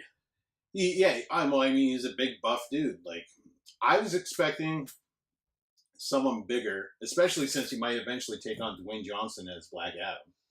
That's right. That's right. You know, like, when they're toe-to-toe, he's going to look a lot smaller than Dwayne Johnson. Yeah, so it's this picture here.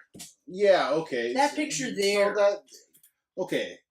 That's taken from the outside. Those are clearly fake muscles. That's the part that gets me, is that, like, I'm sure you'll throw this up. I'll throw it up, yeah. But, like, that's the part that gets me, because this looks cartoonishly fake. Mm-hmm. Which I feel like, and I mean, like he said, he's hit the gym. So, I mean, let's get a shot. I believe him. Let's get a shot at Zachary Levi. Or is that one where he's, like, drinking or something? Drinking a milk. Like a Oh, yeah, milk the campaign. Slurpee? Yeah, Slurpee, that's what it was.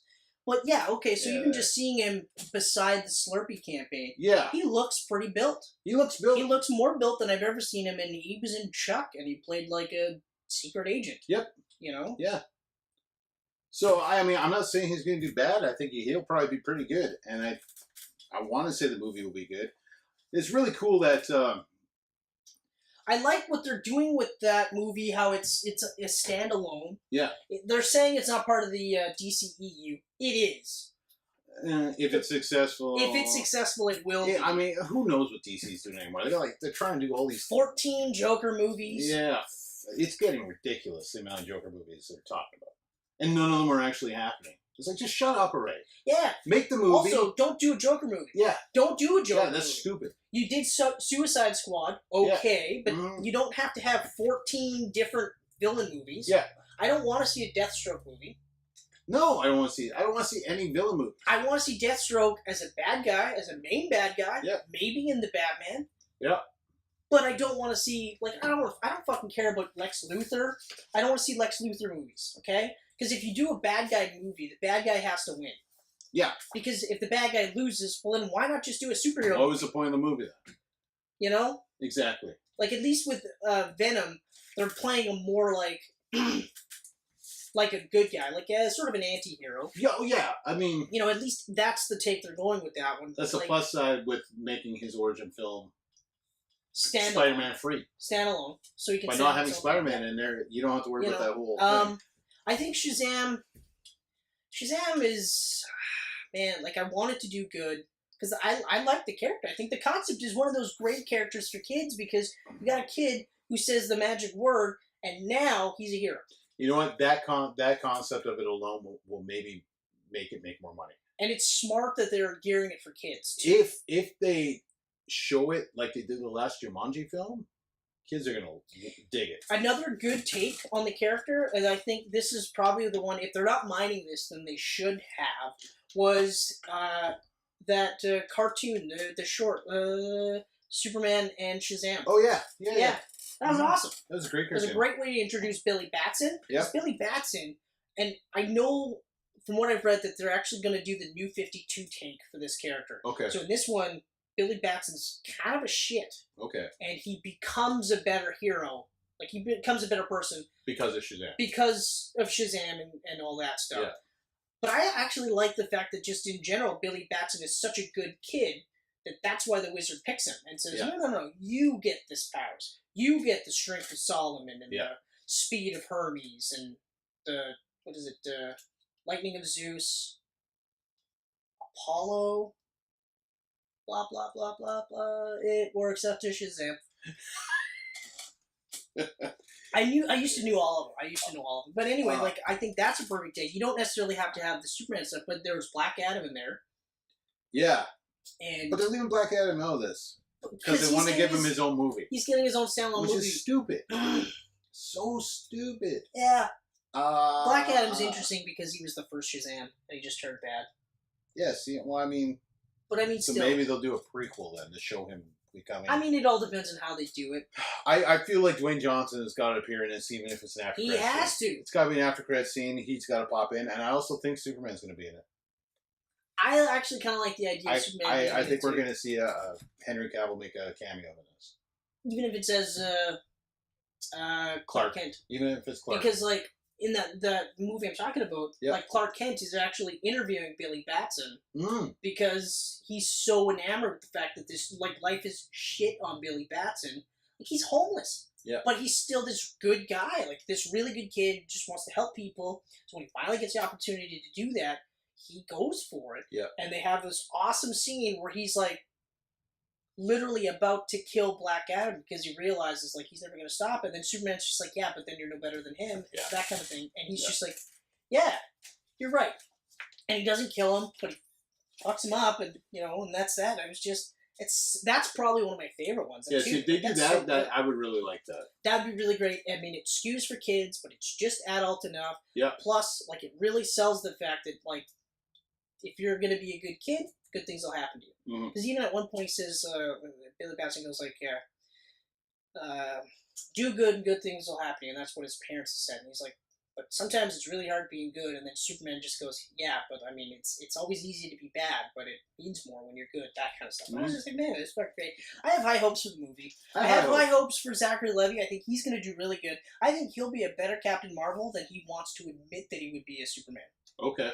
All right. And I agree with that. You know? I mean, I know everyone wants to think that they could be Superman, and because, I mean, I'm the hugest Superman fan in the room. Yep. You know? Easily. But, so, yeah, I'm thinking we're probably looking around the same numbers as Aquaman for this one. I think so, too. I think so, too, especially because it's got enough away from Captain Marvel, and it's nowhere near Avengers 4 It's got a nice little bubble. It's 1 month in between the two. It's pretty safe. It's pretty good. That's actually probably one of the better placements I've seen for a movie. Yeah. So yeah. Yeah. And we mentioned it. We got to it. May Avengers 3rd. 4. Possibly Endgame. Whatever. I mean, we don't really have to dive into this too much. We've talked about Avengers so much this year on the Camcast. Yeah. It's Avengers. $3 billion this movie will make. It'll make $3 billion. It's. I don't think it's going to make as much as Infinity War. I think it's going to make a little less. Possibly a little less. I actually feel like it's going to do a bit more. You think it's going to do more? I feel like it's going to do a bit more because you're going to see all the characters that died. The snaps, they're coming back. Okay? Everyone that got teared up about Spider-Man, they're going to want to see this movie. Because they know Spider-Man's coming back. And Black Panther.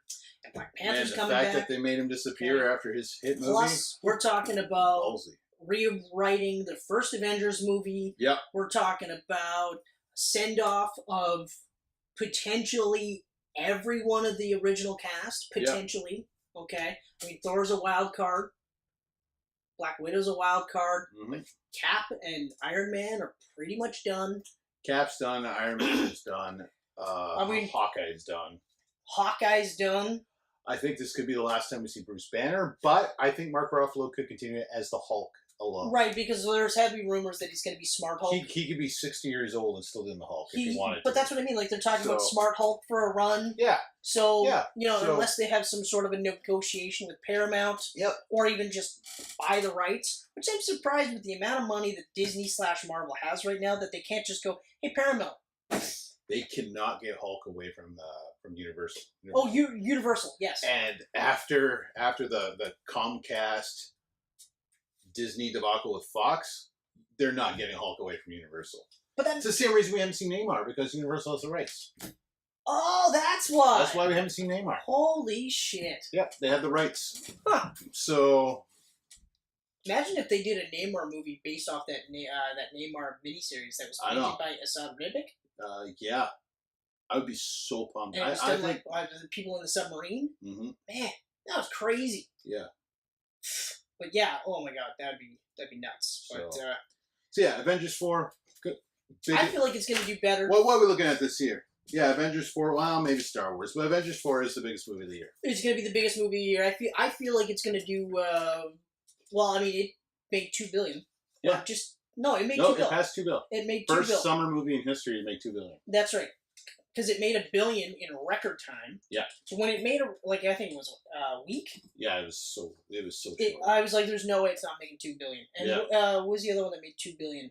Star Wars. Star Wars. Episode 7 made $2 billion. Yeah. The Force Awakens. Force Awakens. Made $2 billion. Yeah, and then Avatar. Titanic, and Avatar. Oh, that's right. Yeah. So, only 4 in history to make $2 billion. Yeah.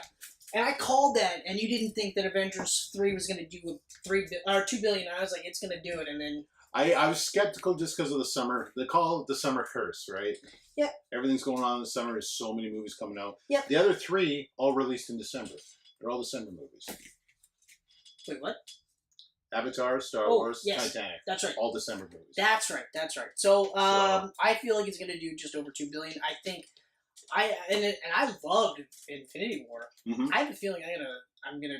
This one might be the bittersweet one for me. This one, I'm gonna cry like a baby. Because I'm like I said about Logan, where it's a tough one because it's a goodbye. So I mean, I can't watch it all the time. Right. This one is I a goodbye. While there's gonna be elements where I'm gonna be like, man, this is so great, I love it, Spider-Man's back, and all blah blah blah. But I'm gonna be like, oh man, Steve, why? Yeah. Okay, fine, give Bucky the shield, but yeah. I'm going to have a hard time saying goodbye to Chris Evans as Cap than I will Tony Stark. Yeah, but no, you're going to have a harder time than you think. I'll have a hard time saying goodbye to Tony Stark, but to me, Tony Stark is also kind of... He's past his point where now when he's in things, I'm just like, he doesn't need to be here. Like, Spider-Man really did that for me. He did, yeah. Really, the amount really that did that Spider-Man, for me. he didn't have to be in it. Captain America was also in Spider-Man, and I was happy with him being there, because that was awesome. It was so you great. got detention. Yeah. That was so great. So great. Pretty sure this guy's a war criminal, but hey, I'm supposed to show these videos. I'm like, oh man, that's awesome. So fun. So now we're really going to get into our likely unlikely this is scenario. So hey, Gambit. Never gonna happen. Gambit, June 7th, 2019. And wasn't it at one point supposed to be 2018, 2017, 2016, 2015, 2014, 2012? You're going all the way back to friggin' X-Men Origins. Because they tried to kick Gambit off in that. That's right. You're going back over 10 years. Part of the problem was that they cast Taylor Kitsch as Gambit. Yeah. Okay, visually, he looked like Gambit. I liked him. I think he's going to be very... Visually, he looked like Gambit. Yeah. I will give him that. But visually, when Channing Tatum won't. When you have a character that's so tied into New Orleans and French, like, they write him as, like, having broken English, okay? And you have Taylor Kitsch in there. You're already... It's like having... it's having, like, Wade Wilson, but sealed mouth and, like, blades for arms, okay? Like, you're behind the 8 ball. And yes, he looked a lot like him, okay? And while I didn't expect to see him with his weirdo headpiece so you could have his spiked hair and his ponytail, he still had one of the coolest costumes. He did. And he was rocking a trench coat before trench coats were cool. Yeah. I remember we were all like, oh my god, he looks so cool. He had the fucking metal boots. You remember the action figure that came with a plastic trench coat? Yeah. It's like, oh my god, he's got a little jacket. Yeah. I still have that at my grandparents' place. Oh. I still have it, yeah. Plastic trench coat, but he had the boots, like the steel boots, the purple chest plate. You're just like, Jesus Christ, there's so much going on, but no shoulder pads. No crazy pockets. And now he's Mr. X. Now he's Mr. X. Yeah, did you not read about this? No.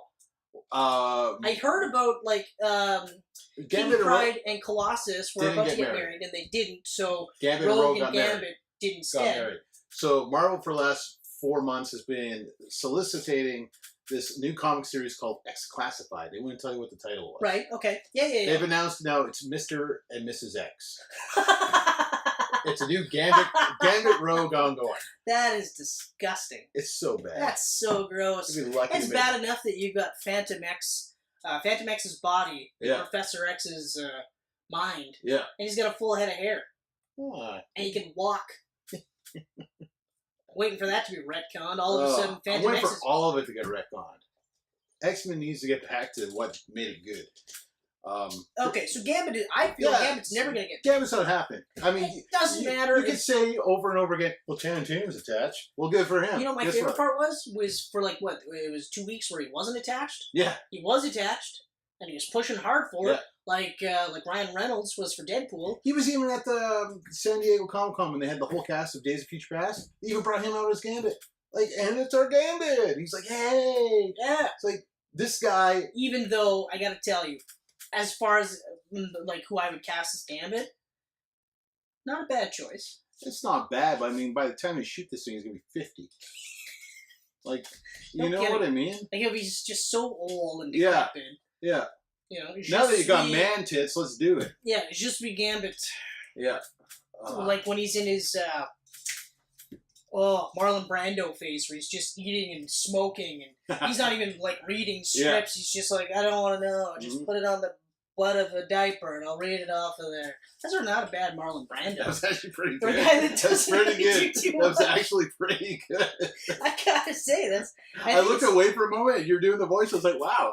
You know what? I think it's because I wasn't trying. Yeah. I just sort of did it. If I were to try it now, I don't think I could do it. No. But so Gambit's never going to happen. Yeah, so that's unlikely. If it does happen, it's not going to be June 7th, 2019. It's going to be lit on fire. It's going to be so fucking bad. I mean, Wonder Woman is coming out in November, and that's already shooting. But this is the other thing, too. They picked a character that was really huge in the 90s. Yeah. To give him a solo movie. Yeah. When it's not like people watched Wolverine or Origins, the Wolverine or whatever the fuck it's called. Yeah, for Gambit. They were not like sitting there going like, you know what? That movie was fucking terrible, but you know what the best part about that movie was? Gambit. Taylor Kitsch's Gambit was so good that why don't, instead of doing Magneto's origin flick, do a Gambit movie. Yeah. Do a Gambit movie. Yeah. You know? A character that I think you had one solitary Easter egg in all 3 of those movies. Wasn't he like on a computer screen? Remy? Yeah. Remy Bordeaux? Yeah, he's shown up on a few times. Yep. Yeah. Yeah, he did. But that's it. X-Men 2, he was in there. Yep. It's just one of those like, oh, hey, look at that. Name. I saw it, I wasn't like, let's actually, you know, if you would have introduced him as part of a new X-Men, that's different. Okay? That works. Yeah. because he was introduced as a backup X-Men. The only way in hell that this would happen is if they introduce him near the end of Dark Phoenix somehow. And even then, it's not going to happen June 7th, only a couple months after. even if they introduce him at the end of Dark Phoenix, Yeah. even then, it's not going to happen. Yeah. Even if they did that and then they did this movie, it's still not enough to justify a whole new movie. Mm. Shazam and Captain Marvel have enough of a name recognition that they can do that sort of thing. Yeah. Gambit is huge in X-Men fans. He's not huge, like, if you're an X-Men movie fan, like my wife is, you don't know who the fuck Gambit is, and you don't really care. Okay? Because you watched X-Men Origins, Wolverine, and you thought, hey, this is a decent movie, but you weren't going, I want more of that guy. Unless you were alive in the early 90s reading Jim Lee and Claremont on X-Men and watching the animated series. And Scott Lobdell. You know how fucking cool Gambit is. Because, like, all you really have of Gambit is that movie scene where he's doing that really shitty flipping thing. Yeah. And then he's doing the, like, while Wolverine milking a fucking cow. Wolverine is slashing the ladder. Yeah. And he's climbing up the ladder. Right. Oh, no, he's climbing up the wall. That's Yeah. right, because Wolverine's slashing the wall down while he's using his baton that he broke in half, his bow staff that he broke in half, to use that to climb up the wall. Oh, man, that is a garbage scene. So, yeah. So Gambit ain't happening. If Gambit actually does happen, I will eat a ketchup sandwich. You heard it here first. Oh, I am saving this clip for the rest of my life. Yep, I will eat a ketchup sandwich. Nothing else but bread and ketchup. Oh. And I will swallow it. Whew. That's how confident I am that this dumpster fire will not even be lit. I want Gambit to happen so bad now.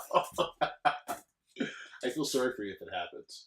I will deep inside feel sorry for you while While you're like laughing in your crying, face. like literally crying. Yes. Because you're laughing so hard. That's not going to happen on a Camcast if that goes down. That's going to be a special of its own. It's going to be the preparation of the sandwich. Chris's face while the sandwich is being made. Just everything. Just everything coming out. That is a great shirt. The only thing I don't like, though, is how quickly the blue shows up, eh? Yeah, it's just fading right through the white. And like I actually like wash these shirts inside out. Yeah, I do all my shirts like that too. Preserve them, and then this happens. So you're just like, well, what the fuck? But anyway, still a great shirt. Okay, so the Untitled Fox Marvel. Yeah, which apparently comes out on the same day as the Gambit that will never happen. So this won't happen either. Yeah, because first of all, I mean, Disney's buying Foxes. An Untitled Fox Marvel film won't happen. No. They have a bunch in the works. They have their Doom solo film they want to do. They had their Franklin and Valerie. Wait, hold on. They were going to do a Doom solo film. There's a writer and a director attached to it. A Franklin and Valera. Yep. Solo flick. Yeah, with the kids. Which makes absolutely no sense. None because whatsoever. As of Fantastic Four 1 and 2, and then Fan 4 stick? Yeah. There's no hint of these kids ever being born at all. Yeah. So, okay, so you're going to do that movie. Fuck. Yeah. The only one that they're doing that might happen is X-Force, and it sure ain't going to happen that quick because it just came out. Nope. So, yeah, Untitled Fox Marvel film, don't know what the fuck you were supposed to be, but you're not happening. So that's it. I'm just not even close. You're off the board. Not even close. Followed by another Untitled movie. Some Men in Black spin-off flick on June 14th. They're apparently casting people for this right now. Yeah. I don't want to watch Raphael this. Spall is cast. Yeah. And what is the what's his face? He's in a bunch of stuff. But now I can't remember who he is. Anyway, when you see him, you'll go, that guy. He plays like a cocky Indian dude, or smart-ass Indian guy in almost everything he's in. Oh, that guy from The Big Sick.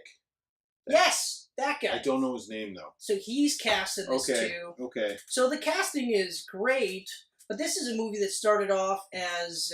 didn't it start off actually as Men in Black 4? Mm-hmm. And then it became Men in Black 21 Jump Street.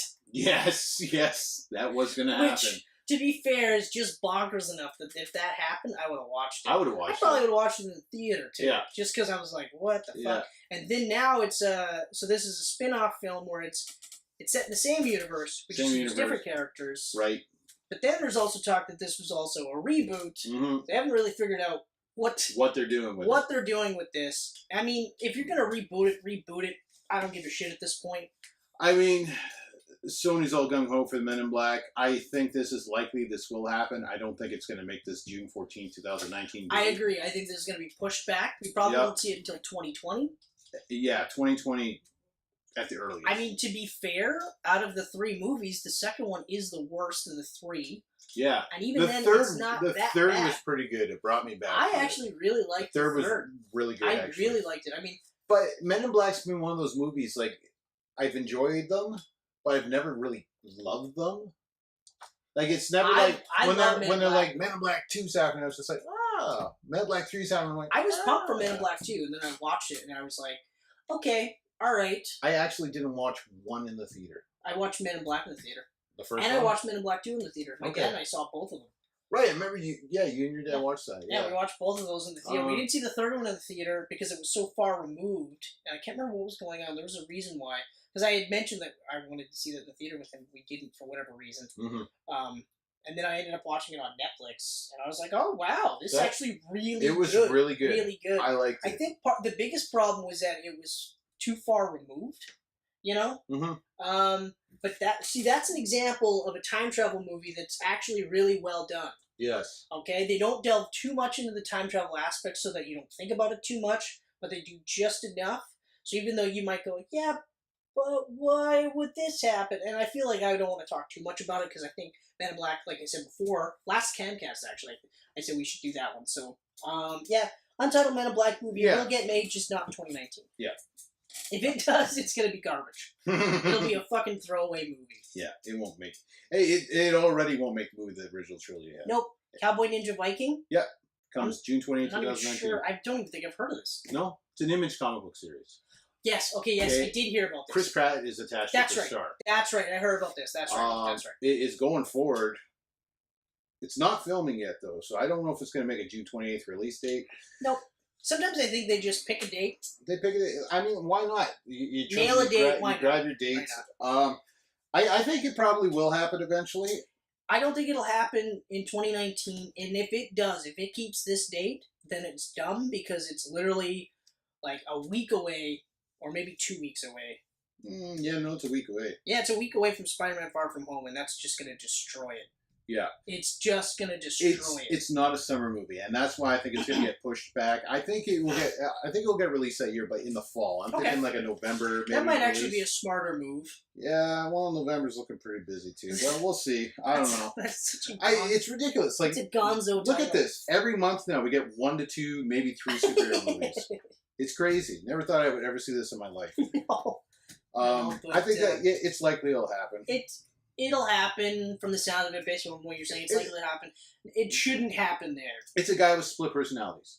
One's a cowboy, one's a ninja, one's a Viking. He's like an assassin or something, and he flips between whichever personality is going to serve the assassination. That's going to be really good, though. Yeah, that actually just sounds like I said. That's a bonkers enough. Yeah, like, that's just like Men in Black 21 Jump Street. That's just crazy enough that I'd be like, okay, all right. So depending on the trailers dictate if I see that in the theater, though. Right. Because just because Pratt's there doesn't instantly mean it's going to be great. It doesn't. You know? I mean... Although, granted, he hasn't really picked a bad movie just yet. Technically, Fallen Kingdom. Well, I mean, he signed on to the trilogy. That's right. Yeah. It's not a bad movie. It's not. It's just, as a Jurassic Park movie, it's a disappointment to me. That's right. Yeah. So... That's right. If it was Dino Crisis, it'd be amazing. Right? It would be like, holy shit. Such a great Dino Crisis. Good God. Wow. So good. You guys went back to the Jurassic era to bring back a bunch of dinosaurs, and then now we're running amok in this house, and Chris Pratt is the hero to save the day? Yeah. Yeah, Dino Crisis is amazing. Do it. Jurassic Park Fallen Kingdom, not so much. Yeah. Okay, so we talked about this Spider-Man Far From Home. Yeah, we don't really need to touch on this too much, but... Destroy anyone. July 5th, 2019. Mysterio is apparently the villain. I'm pumped and for that. apparently it's Jake Gyllenhaal. Yeah, exactly. Okay? I'm pretty pumped for that. That I feel like will be we're also going to awesome. see, somehow we're going to see Scorpion. Yeah, he's still out there kicking around. Yeah, well, he's in jail Vulture's right still now. out there too. He's in jail right now. They're both in jail right We're- now. But apparently Keaton's also coming back too. We're building to a Sinister Six. We are building for a Sinister Six, but we're not building towards a Sinister Six movie, and I think that's the important part. That's very important, and this will be a Sinister Six done right by Marvel. Man, like, I am super pumped for Spider-Man Far From Home. I like, because I like Homecoming more than you. I don't want to say a lot more, but I like it more than you. I definitely like it more than you. Yeah, again, it falls on the Jurassic Park thing, where it's a good movie. It's just a disappointment to me as a Spider-Man film. Right. But if you just look at Spider-Man and Tom Holland, a lot of that's great. Tom Holland's amazing as Spider-Man and Peter. So Spider-Man Far From Home, and while I'm not the biggest fan of the name, Yeah. okay, I get it. Like, he's going to be in London, and I mean, I know, and this is picking up literally after Avengers 4. We're not too far removed from that. I know that there's talk about how Avengers 4 is going to be set 5 years in the future. Interesting. Have you heard that? I haven't heard that rumor. Okay, I've heard that, and that's kind of where, like, they're saying the Far From Home is going to come from. I guess it makes sense. It might take 5 years to get to the point where they can bring everyone back. We'll see how that But goes. at the same time, even if that happens, I feel like by the end of that movie, it's going to go right back to the snap anyway. Like, before the snap. So regardless. But either way, I mean, all the major players that were in Spider-Man Homecoming are coming back. It's the same director, same writers. Yep. So all I'm seeing is it's going to be just like Spider-Man 2. I feel like it's going to be like Spider-Man 2, where it's going to be all the great things about Spider-Man 1, Yep. all the great things about Homecoming, Yep. and Far From Home, it's going to be even bigger, it's going to be even badder. We're going to have a more serious Peter Parker. He's not going to be constantly going, hey, Tony, do we got a mission? That is what I'm most pumped for, because Avengers 2 is goodbye to Tony. That means he will not be in this movie. But even still, you're not going to have Peter Parker constantly going like, hey, man, so here's the rundown of what I did. I feel like I should be doing more. He's going to be looking at it like, okay, no, I'm going to do more. I'm going to be the neighborhood Spider-Man. I'm going to do all these things, even though, I died. I think there's going to be that extra weight there. I feel like there's going to be, he's dealing with that kind of stuff, and by the end, we might even get that Spider-Man 2 subway scene, where he almost dies saving these people, and then they're going like, yeah, Spider-Man, fucking rights, So I have really high hopes for that movie. I'm super pumped for it. I can't wait for it. Yeah. And like you said, I can't say enough about Holland's Peter Parker, Holland's Spider-Man. He's great. They're all amazing. I'm glad that the cast is great. I can't wait to see what the potential for Scorpion's going to look like. I am so pumped for Mysterio. Oh, man. And Jake Gyllenhaal. Oh. Like, if he minds his sort of Nightcrawler, like, if that's the kind of vibe he goes with, where the he's fact like that he never got nominated for that role. 5 or 10 pounds, or like, he was underweight in that movie. Yeah. He looked just gaunt. Creepy. And he was so creepy. If you had that vibe with Mysterio. If you haven't seen Nightcrawler yet, watch it. Oh my god. Seriously, watch it. That's a movie where the bad guy wins. Yes. And it's good. It's so good. It's got the late, great Bill Paxton in it. Oh my god. Great movie. Gone Girl Gone. That's another one. Bad guy wins. Right. Exactly. So yeah, Spider-Man Far From Home.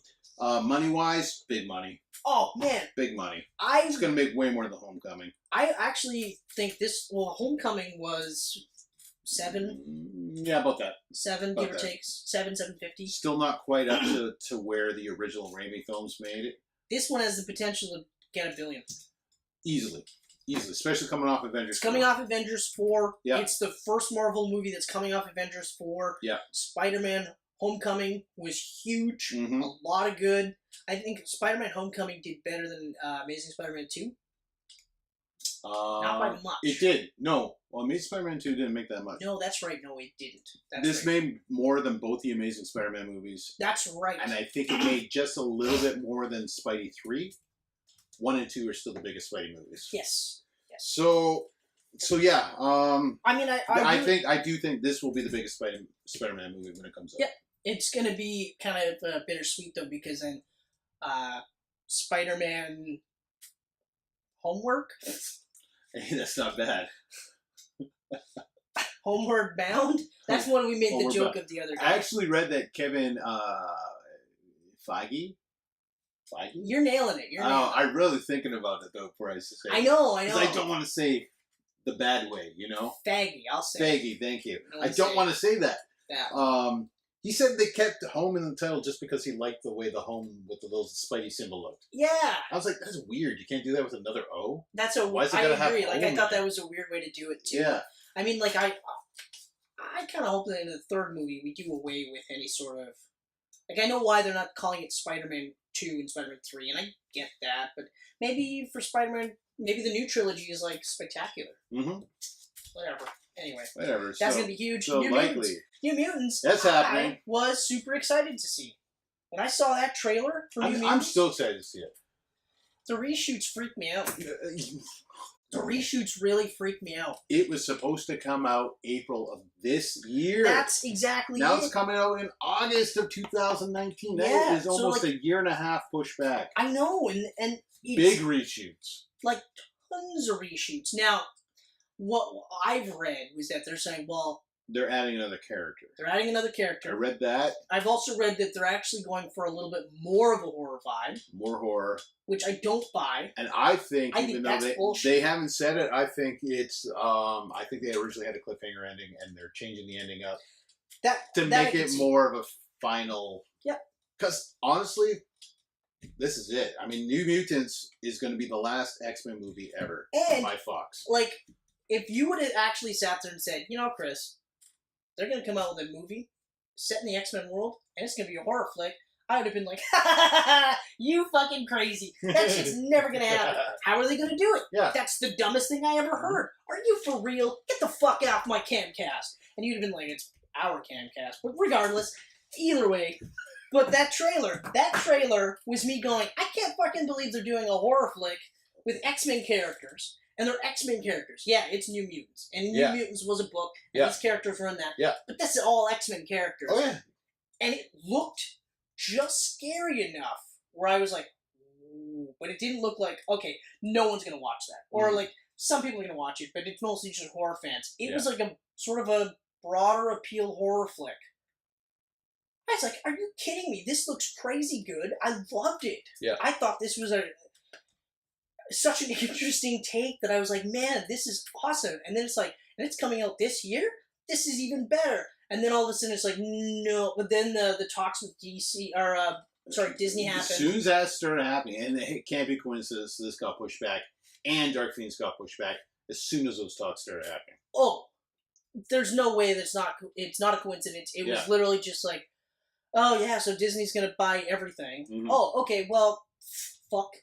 Mm-hmm. All right, let's tell them that we're introducing a new character and we're going to make it scarier. Yeah. And I don't buy that for a second. Yeah. I don't buy that. If it's scarier, awesome. Good for you that you did that. And I realistically, at this point, why not? Yeah. Because you're not getting a New Mutants 2. Cut loose. It doesn't have a big budget. You're not getting New Mutants 2. The only reason why the budget's higher is because of the reshoots. Yeah. But now, okay, so... that pushes the budget up. Okay. But you're not gonna... It's horror. You're not gonna break even now anyway. Yeah. So who the fuck cares? The genre that makes the absolute most is horror movies. Go balls out at this point. Do it. Go balls out. I mean, it made huge money. Huge money. That was an amazing horror flick. Mm-hmm. It was really, really good. And really close to the book. I feel like it's as close to the book as it possibly could have been. Without, might as well being like The Watchmen, for instance. So just, lean into it. Just say, fuck it, let's go for it. I'm still excited for it. Obviously, my excitement's dwindled by a year and a half. Yeah, I still want it to happen. I want it to be good. It's happening. There's no way they're going to just throw that movie away. I want it to happen the way that I felt when I watched that trailer. Yeah. Where I was just like, whoa. I know.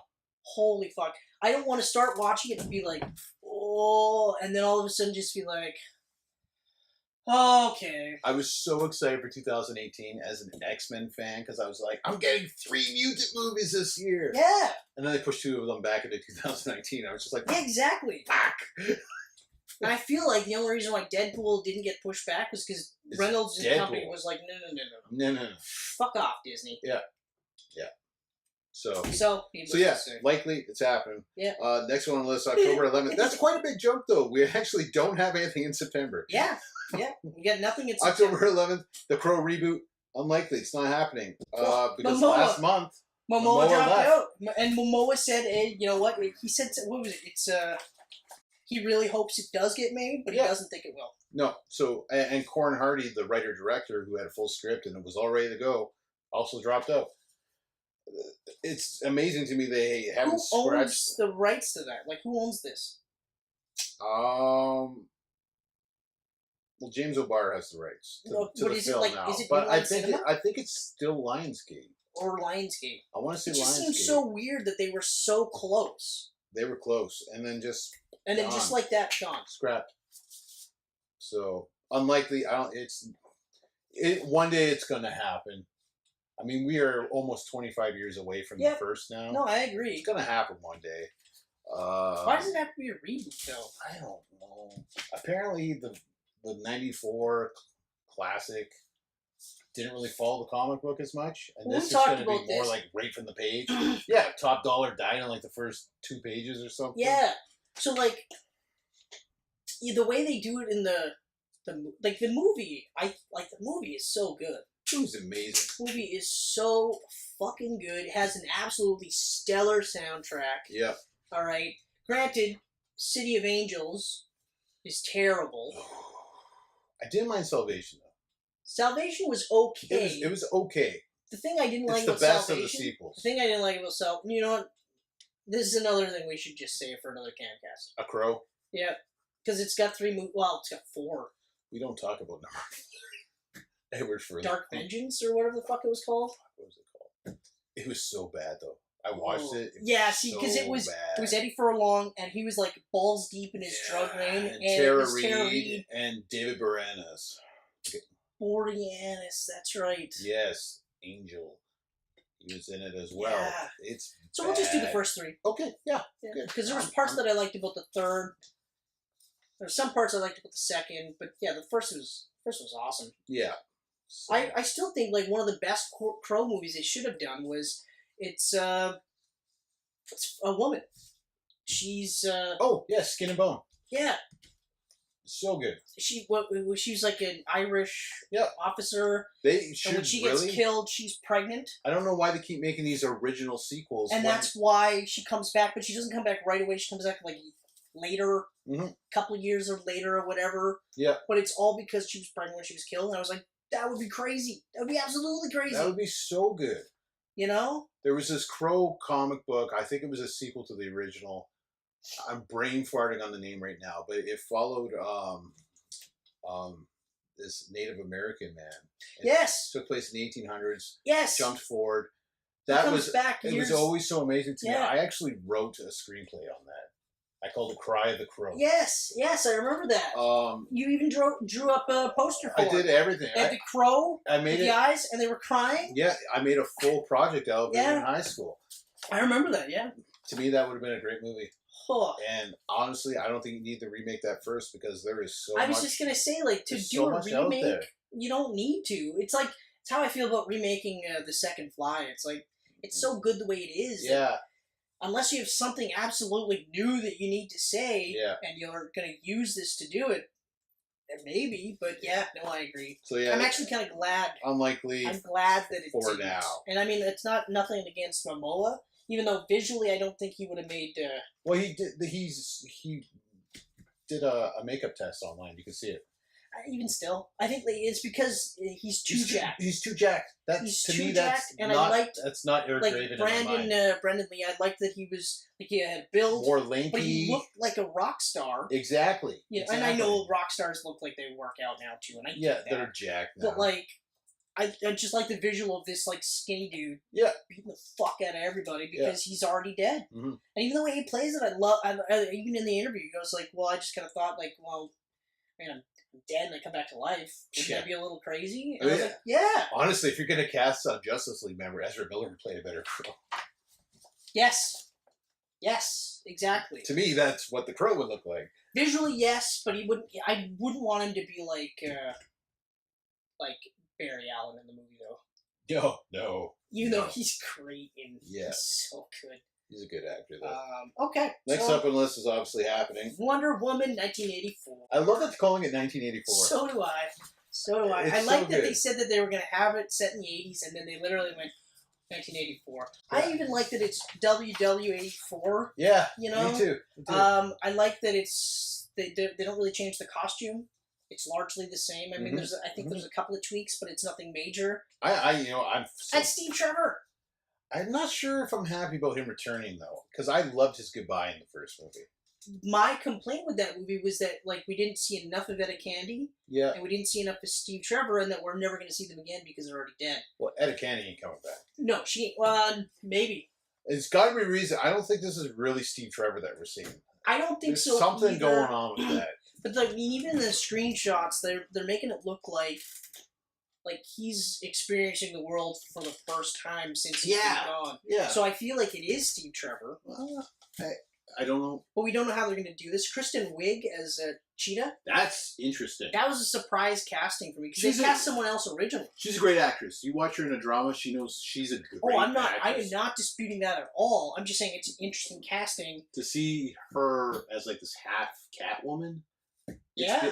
I'm pumped for it. Honestly. And to actually be like a badass. Yeah. Not like a Dr. Poison character where she's evil and she's a bad guy, but she doesn't really fight. Yeah, but they did that screenshot of her too, the first screenshot of Kristen Wiig in the film, and she's got the glasses on. She looks like. Yeah. I hope they don't do the Batman and Robin Poison Ivy thing where she's like this nerd, But that's and then kind she of becomes the all character, sexualized. And No, I hope that they don't do a sexualized Cheetah because Cheetah, even in the limited amount that I've read, has never really been, or at least in modern times, not really a sexual character. yeah, She's just half woman, half cheetah, and wants to kill Wonder Woman.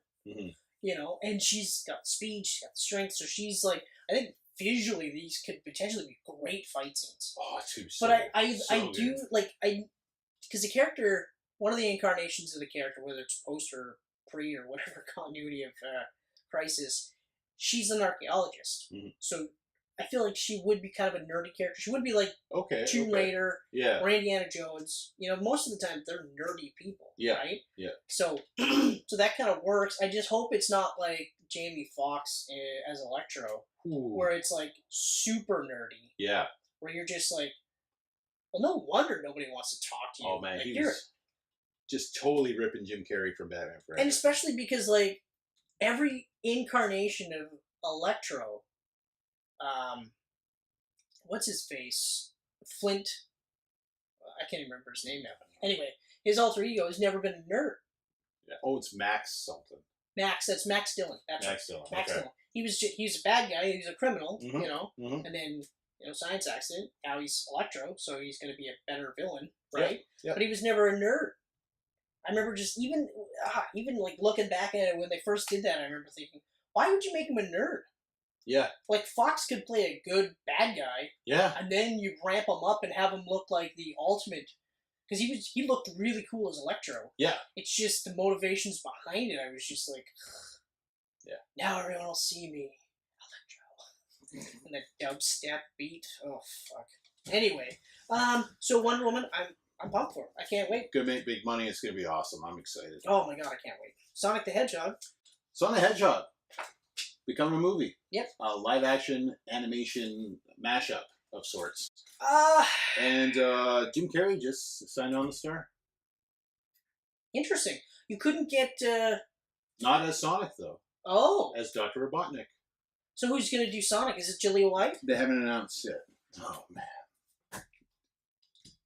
But he voiced him in all the cartoons. Yeah, you never know. Stefan Urkel. If he's animated. I'm sorry, Steve Urkel. If he's animated, they could. Why not? Why not? Why not?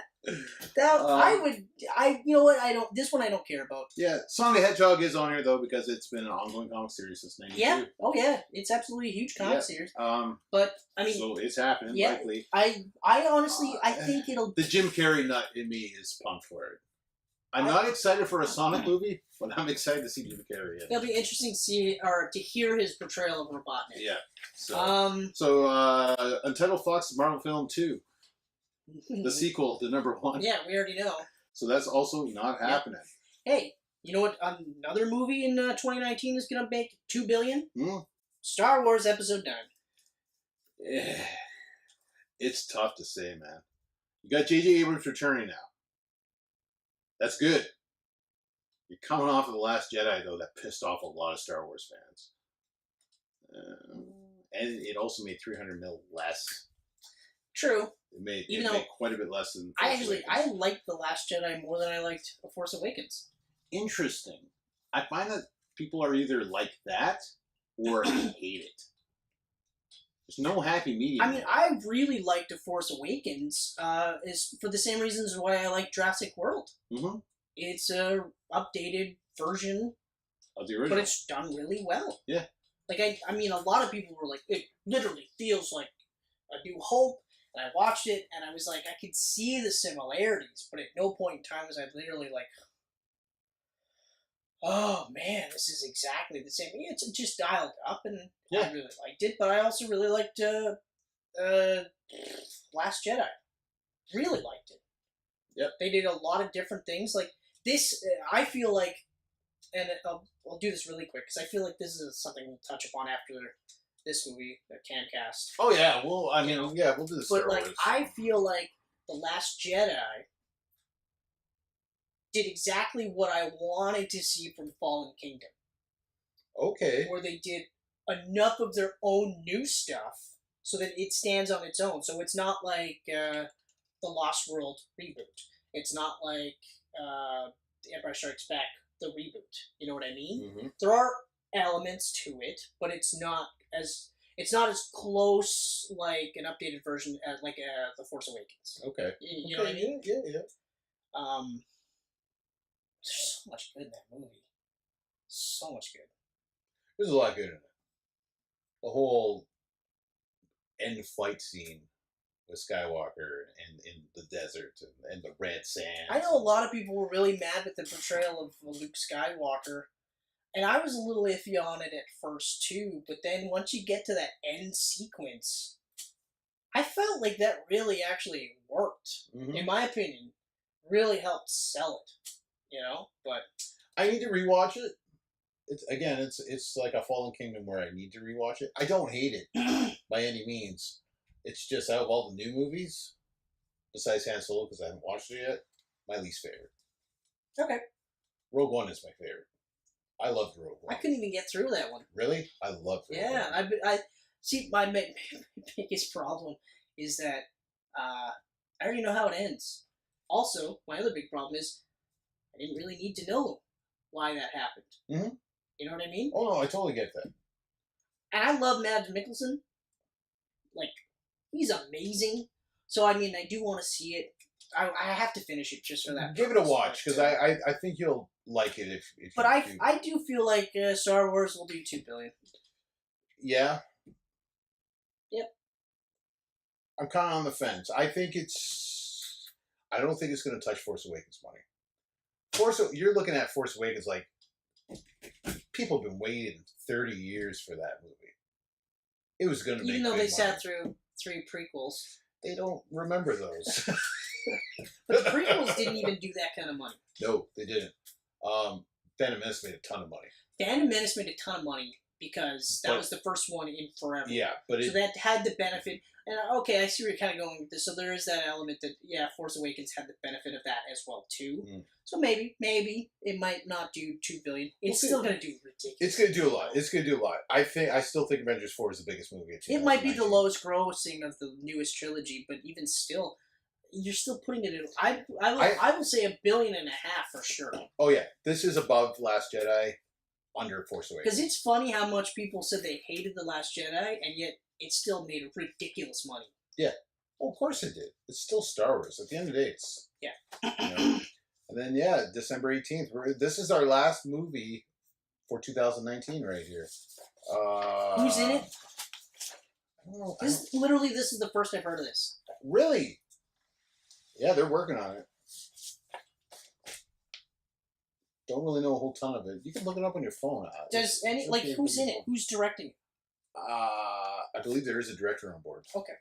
Again, I don't know, and well, my phone is tied up. Yeah, that's Masters of the Universe. My question is why?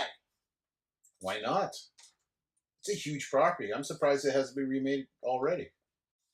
What I'm saying is why now, when we're so far removed from the updated cartoon that was really good, really good, that probably would have been the time to do it. Why now? And why? And my feeling too is that like, are we gonna get like another Ninja Turtles? I hope not. Are we gonna get like Transformers 4, 5?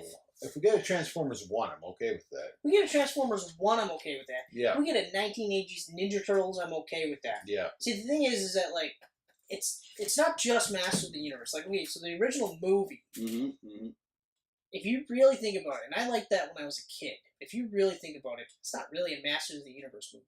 Not really. Because it starts off on Eternia. Yeah, and then they go right to Earth. Then they go right to Earth.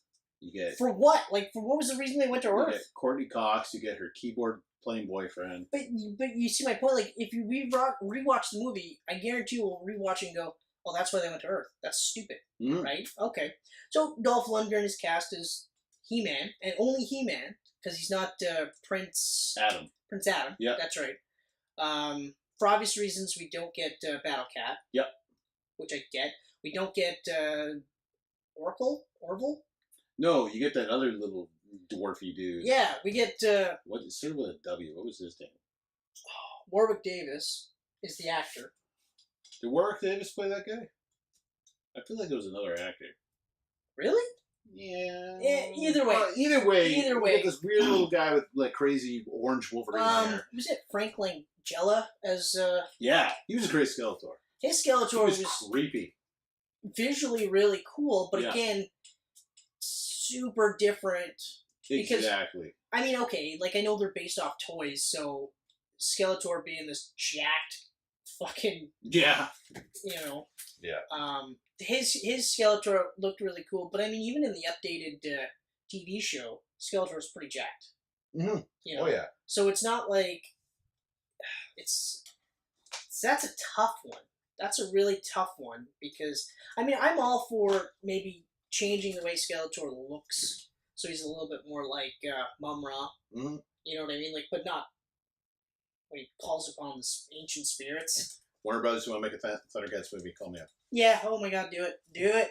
But like, this is a movie where, first of all, I don't see this in 2019.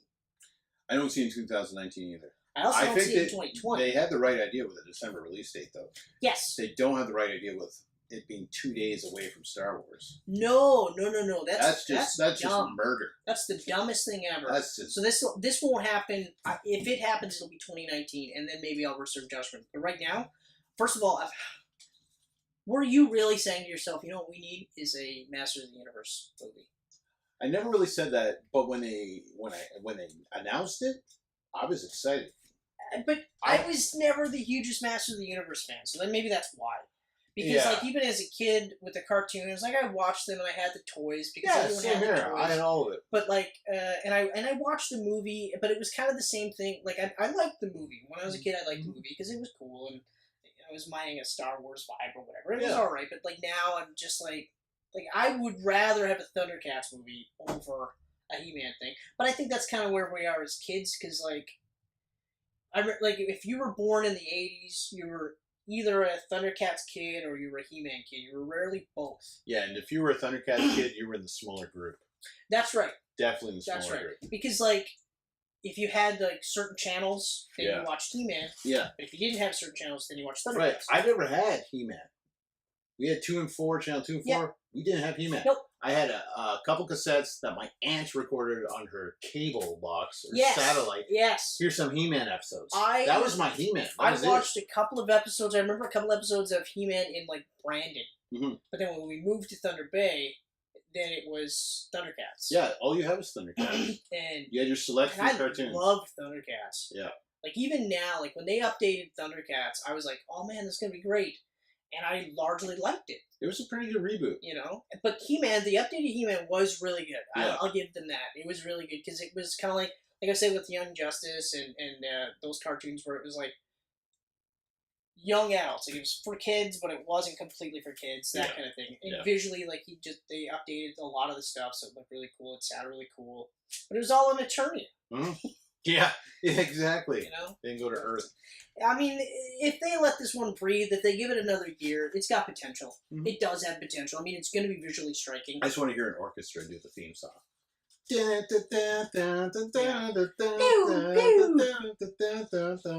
I would love that.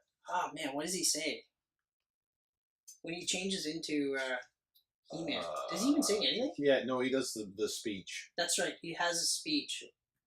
Because then he goes, He-Man! That's right. That's right. Yeah, And right at the end of it. Yeah. Or what's his face becomes. Yeah, he talks about all his friends. Yeah. This is so and so. That's right. Yeah. It's not as cool as like Thunder, Thundercats. Ho! And then that rocking theme. Yeah. Yeah. Ooh. Yeah. Thundercats are on the move. Thundercats are loose. That's all I know. I like it. It was good. Yeah. Made me happy. It was a great rap to it had that movie talk. that big huge like. Yeah. Yes. All right. Okay. So we've done the movies. That's now it, next up is games. Yeah, we'll do. We'll run through the games This will be quick. quick. Just because I don't play as many video games, but the Walking Dead stuff, the final season, I was surprised that they're doing a final season for that one. Yeah, I still haven't played season 3. Season 1 and 2 are awesome. The Telltale games, I gotta be honest, it's either you really like them or you don't. Right. I tried the Telltale Back to the Future, and immediately I was like, okay, I see. I am not. But I didn't expect that kind of a game. If you can look at the story more than the gameplay. But I also didn't expect that kind of thing. I did play Telltale's Batman on my phone. Yeah. Excuse me. The only thing that really fucked me up about those was the different take on Batman. Yeah. It's their own take. It's not like the Batman that you're accustomed to. It's not even like Arkham Batman. Mm-hmm. And I thought that's what it was going to be, but it's completely different, so it really threw me. But, I mean, the story was there. It was pretty good. So. I still haven't played the Batman games, but I did enjoy the Guardians of the Galaxy last year. It is a different take on Batman and Bruce Wayne and stuff, so be prepared. I'm pumped to play it. That's out August 14th, the final season of Telltale's Walking Dead. Spider-Man is going to be absolutely crazy. PS4 exclusive, Insomniac Games is doing it. It looks absolutely amazing. It looks amazing. It looks like the Spider-Man 2 we played all the time. It looks so crazy. It's like but Spider-Man just 2 like bigger just, and more beautiful. Oh my god! And just like the Arkham style fights, you know what I mean? Like, and some people are like, yeah, but we feel like it's going to be too context heavy. All the screenshot or all the gameplay I've seen so far doesn't look like it's going to be context heavy. I don't think so. It's going to be just enough where just like Arkham where you just do enough. Yeah. But for the most part... You have all your little side missions, and then you got your little main story going through. Yeah, and it looks amazing, but it looks like it plays amazing. That looks like a game that I'll just swing around New York and just fuck around for hours. And I'm not even kidding you. When I first saw the costume, I was just like, ooh, I don't know about that. Yeah, but when you see it in motion... Yeah, that's exactly it really stands out. It grew on me right away. Yeah. And like the parts that I didn't like was the white... Yeah, all the white, all the white just kind of stood out, but in motion, I was just like, I don't care, man. This looks fucking amazing. It looks so good. And the new take on the villains that I saw in the last trailer, so awesome. Yeah. Did you watch that trailer from E3? No, but the Rad Brad actually had he had some gameplay stuff. Okay. He was so there. You probably saw some. So I saw some stuff. Like I saw Rhino. Yeah, Rhino looks great. They had Scorpion in there. Electro looked like a really big villain. Yeah, and it looks like, and I mean, I played Spider-Man Shattered Dimensions. That's the last Spider-Man game I played. And I really liked it. It's very linear, but I really liked it because you jump between different levels, right? Right, yeah. And the one after that was the one where you play as... yeah, then they had Web of Shadows or something. No, I think that one... I'm not sure. There was one immediately after that where instead of playing as all four, you play as Spider-Man and I think Spider-Man 2099. Okay. And they cut out Spider-Man Noir. And the other one. And what was the other one? Ultimate Spider-Man. Was it Ultimate? Yeah, but you play as the Venom suit. Okay. The symbiote. Okay, the symbiote. Symbiote Spider-Man. Okay. Yeah, so I'm pumped for it. I had this on pre-order. I'm pumped for it. I wish I didn't have a house so that I could just buy a PS4 and not feel bad about it. It just means you're going to have to come over to my place on September 7th. That's true. But I think like that game looks amazing. I see no reason why that's not going to be amazing. Yeah. Lego DC Supervillains. Looks fun. It's a Lego game. I play the Lego games with It's a Lego game. Adrian. We love playing them together. I've never played them, but every time I see them, I'm like, that's probably a ton of fun. They're fun, and they're great two-player games. Yeah, I can see that being that way. Overkill's The Walking Dead comes out November 6th. I've never even seen a screenshot for it. It's a first-person shooter. I think it's all online, too. Okay. It doesn't look fun, but hey, Walking Dead fans might dig it. Yeah, they'll probably be all over it. Yep. Yep. So... Same with the Fables, those guys. The Wolf Among Us Season 1, that Telltale. Yeah. So good. Yeah. It's a Telltale. So for me personally, I'm just like, okay. That's such a good mystery. Yeah. So Season 2 is finally coming for that in 2019. Yep. We get the brand new Rocksteady DC game. They keep teasing it. Is it gonna be Superman? It probably is. I think it's probably Superman. I am hoping it's Superman. I know, because at first, like, that was the logical one. Immediately they were saying it's going to be a Superman game. Mm-hmm. And then they were saying that it's going to be a Suicide Squad game. Yep. Then they were saying it's going to be a Justice League game. Yeah, it's been popping up. Now they're back to saying it's a Superman it's game leaning because, more Superman. what is it, WB Montreal is doing the next Arkham game. And that's going to be Arkham Insurgency or something like that. Oh, is there a new Arkham game in the works? Yeah, apparently. By the Origins guys again. By the Origins guys, Okay. which, to be fair, that was a great game. It didn't get enough praise. It was really good. The only things that I didn't like about that game was that you had him get certain abilities in that game, and it's a prequel. So for him to not have them come Arkham Asylum, you're just like the okay, that doesn't make sense. Yeah, like I can't remember exactly which. With the grappling where you can go. Yeah, okay. That one there. You get that in Origins. They did the same thing with God of War with Ascension. They gave him a bunch of powers and stuff that he never had in the first God of War game. So yeah, so it's like little things like that. But overall, the story, I felt the story was better than Arkham City. Yeah? It was a tight story. See, Arkham City is so amazing. Having all the villains in that game made sense, you know? The fights... The Deathstroke fight was so good that they should have kept it to later on in the game. Yeah. It was like the first... I think it was the first fight. It's good. It's hard, but it's good. Other than that, you know... The stuff that they did in the second one was way better. Like, I can't... Electrocutioner, is that who it is? Or, anyway, one of the bad guys, they do it really similar to Freeze. Okay. Very similar to boss battle. That Freeze battle was awesome. Do it on normal. Or do it on hard, actually. I don't want to do it on hard. It was... Hold on. Yeah, normal is where you gotta do it 10. 10 different attacks on him. But when you beat him, you're like, I'm the fucking man. I am fucking Batman. Yeah. So anyway, if Rocksteady does Superman, I'm gonna be in. Oh, so in. From what I've been what I read is you're not really gonna do too much with Clark Kent. You're pretty much gonna be Superman. They might have some sort of reason for him to be slightly depowered. Okay. You know, but either way, I'm in. Yep. I mean, I'll be in. The 3 games that I played, I haven't played Arkham Knight yet, but I watched Rad Brad get to a point I didn't see the end or whatever, but like I was still just like even the tank battles look fucking great. I can see how some people find them really annoying because it is a large part of it. Yeah, apparently there's just too many. I haven't played it yet, and a lot of that has to do with me just like hearing about the tank battles. and the fact that the boss battles are non-existent. Like, you go through the level, then you get there. Right, you get cutscenes of the end. It's a cutscene, and you're just like, That doesn't make me too happy, because the boss battles are one of the best things about Arkham City. Oh, yeah. Well, in Arkham Asylum, the boss battles are really good. Arkham City, the boss battles are really good.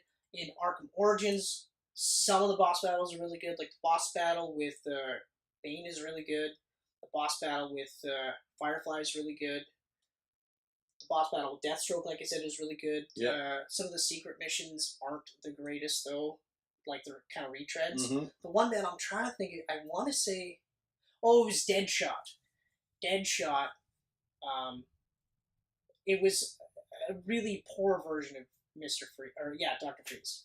Because, like, you had the stealth where he couldn't see you. You had to take out all the bad guys. And then you get a couple hits on him from behind. But then he calls in another wave, and then you got to take out the jammer so that you can see people, but you got to dodge him. And at the same time, you have to, when you finally get to the third wave, you got to take them all out without being seen, while at the same time knock out Deadshot before he kills a hostage.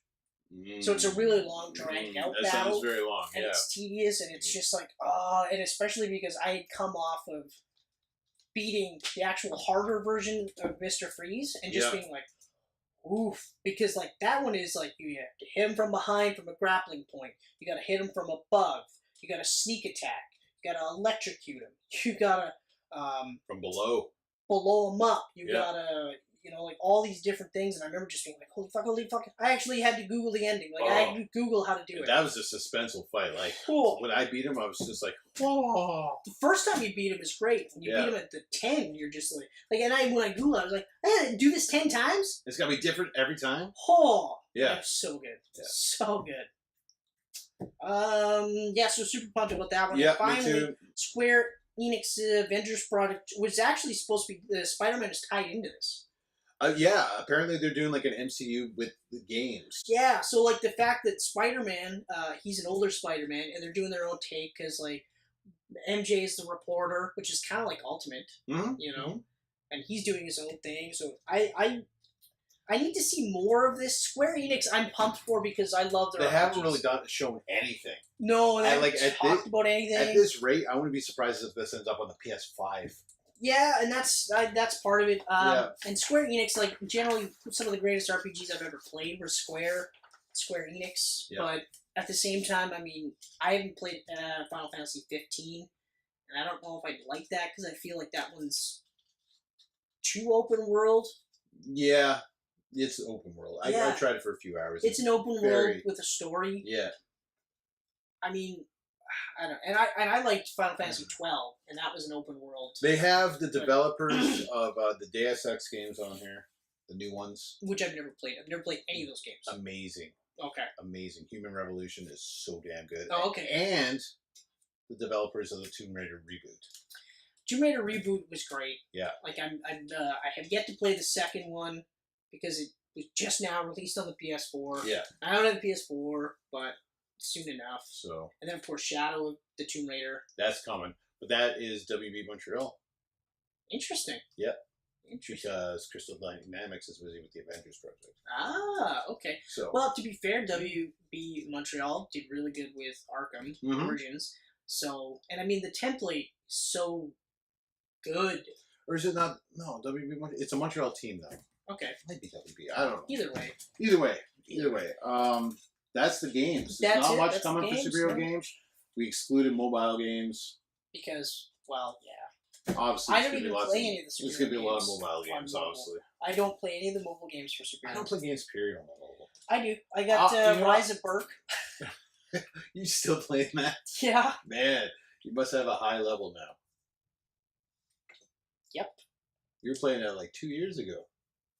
Yep. Mm-hmm. Shortly after it came out, I got it, and celebrated a couple of milestones with that game. Good job, man. It's just a time waster because you send everything away, and I mean, I don't spend any money on it because I've accumulated so much of the in-game currency that I don't have to spend any money on it. I like it. It's a good game. Good. Yep. I still play Peggle on mine. Oh, and King of Fighters 97. Well, that is random. Yeah, but it's this weird tap game. It's kind of cool. Really? Yeah. That's it. Those are the two. That's it. Yep. Cool. So, ladies and gentlemen. That is our likely v unlikely the dawn / I'm super pumped of, or I don't think this will be great, whatever. Yeah. Just our personal thoughts on movies. We'll do this annually. I love the idea. Unless you comment a bunch of times saying, this is bullshit, don't ever do this again. No. We'll probably just do it anyway, because who are we pissing off? 30? And I'll make sure, yeah, right, and I'll tag you, too, in the next one. That's, yeah. Hey, heads up, this release. But even still, if you didn't like this one, but you like the other ones, do the same thing. Lots subscribe, share. Mm-hmm. We're on the SoundCloud, we're on the iTunes. And I'm old, so I'm saying the iTunes. The SoundCloud, the iTunes, the YouTubes. The tunes of the eye. Ooh, dude. Not that bad yet. That's just terrible. It's horrible. Like, even if my grandfather went, like, tunes of the eye, like, in his French accent, I'd be like, what the fuck is wrong with you? Slap him right out. And then I'd probably feel bad because I'd be like, oh, you might be having a stroke. Oh shit. Oh, damn. Shit. Sorry. So I'm so sorry. Yeah. Facebook, Instagram, Twitter. Geek Pants we're Media. nailing it. We're nailing Geek it Pants all. Media. So. Email us if you want. Yeah, do it. geekpantsmedia@gmail.com. I dare you to email us. You've been dared. Yeah, You've that's been right. dared. And write to Fox as much as possible to get that Gambit movie going. We really want Chris to eat a ketchup sandwich. Really, really bad. In fact, I'm holding on to the sheet because you actually wrote I will sign on there. I will sign it. Okay. I will notarize it. It is now a signed Chris contract. Mercier. All right. And the date is July 4, 2018. There you go, everyone. Right there. There it Right is. there. Take There it is. screenshots. Because I hate ketchup so much Mm-hmm. that it's like Slenderman bees. Not Slenderman. Wicker Man. Oh, you keep on the Slenderman. You said Slenderman last time, too. Yeah, you know why? Because that's a movie coming out, too. Yeah, that I won't watch. I watched the gameplay for it, and it's just like... I can see how people would be scared, but to come up with that much of, what is it, creepypasta memes or whatever? The fact that kids have made up the Slenderman legend and actual kids died from it is enough for me to go, I don't really want to watch a movie about it. Is that survival of the fittest, though? It might be. Is that a Darwin Award? Am I possibly going to get hate mail for that one? You might. I don't You think might. so. I don't think so. I think we're okay. You're I safe. think we're okay. You get ketchup sandwiches in the mail. Well, I don't know about ketchup sandwiches in the mail. Maybe ketchup packets. That would be almost as bad. I'd That'd be like, pretty funny. fuck, ah! Goddamn! I would be like, I'd just be like, you know, they're getting me. They're getting me good, but then they'd have to know where I live, which they don't. Yeah. Oh, I'll put it below the description box. I block that. Block that. Even though this makes no sense. No. This will not stop anything. It will not. It'll be right over top. Because it's literally an overlap. Yes. But Yes. I won't do that though. I'm joking. I know. Because then I'll do the same for you. But on behalf of you, I'll send him ketchup package. Then I'll just throw them at you. Don't fucking say this shit when I'm here. Hey, Edit and post so that when I'm at home, I watch it and then I go, oh, that's why I'm getting all the ketchup. There it is. That fucker. There it is. I'm all professional too. I say edit and post.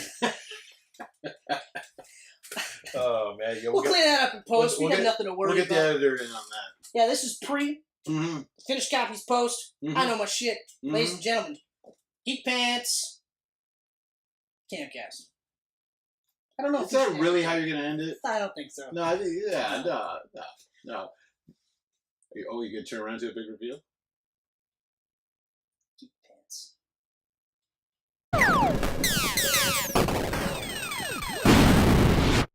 Is that it? I'm trying not to laugh.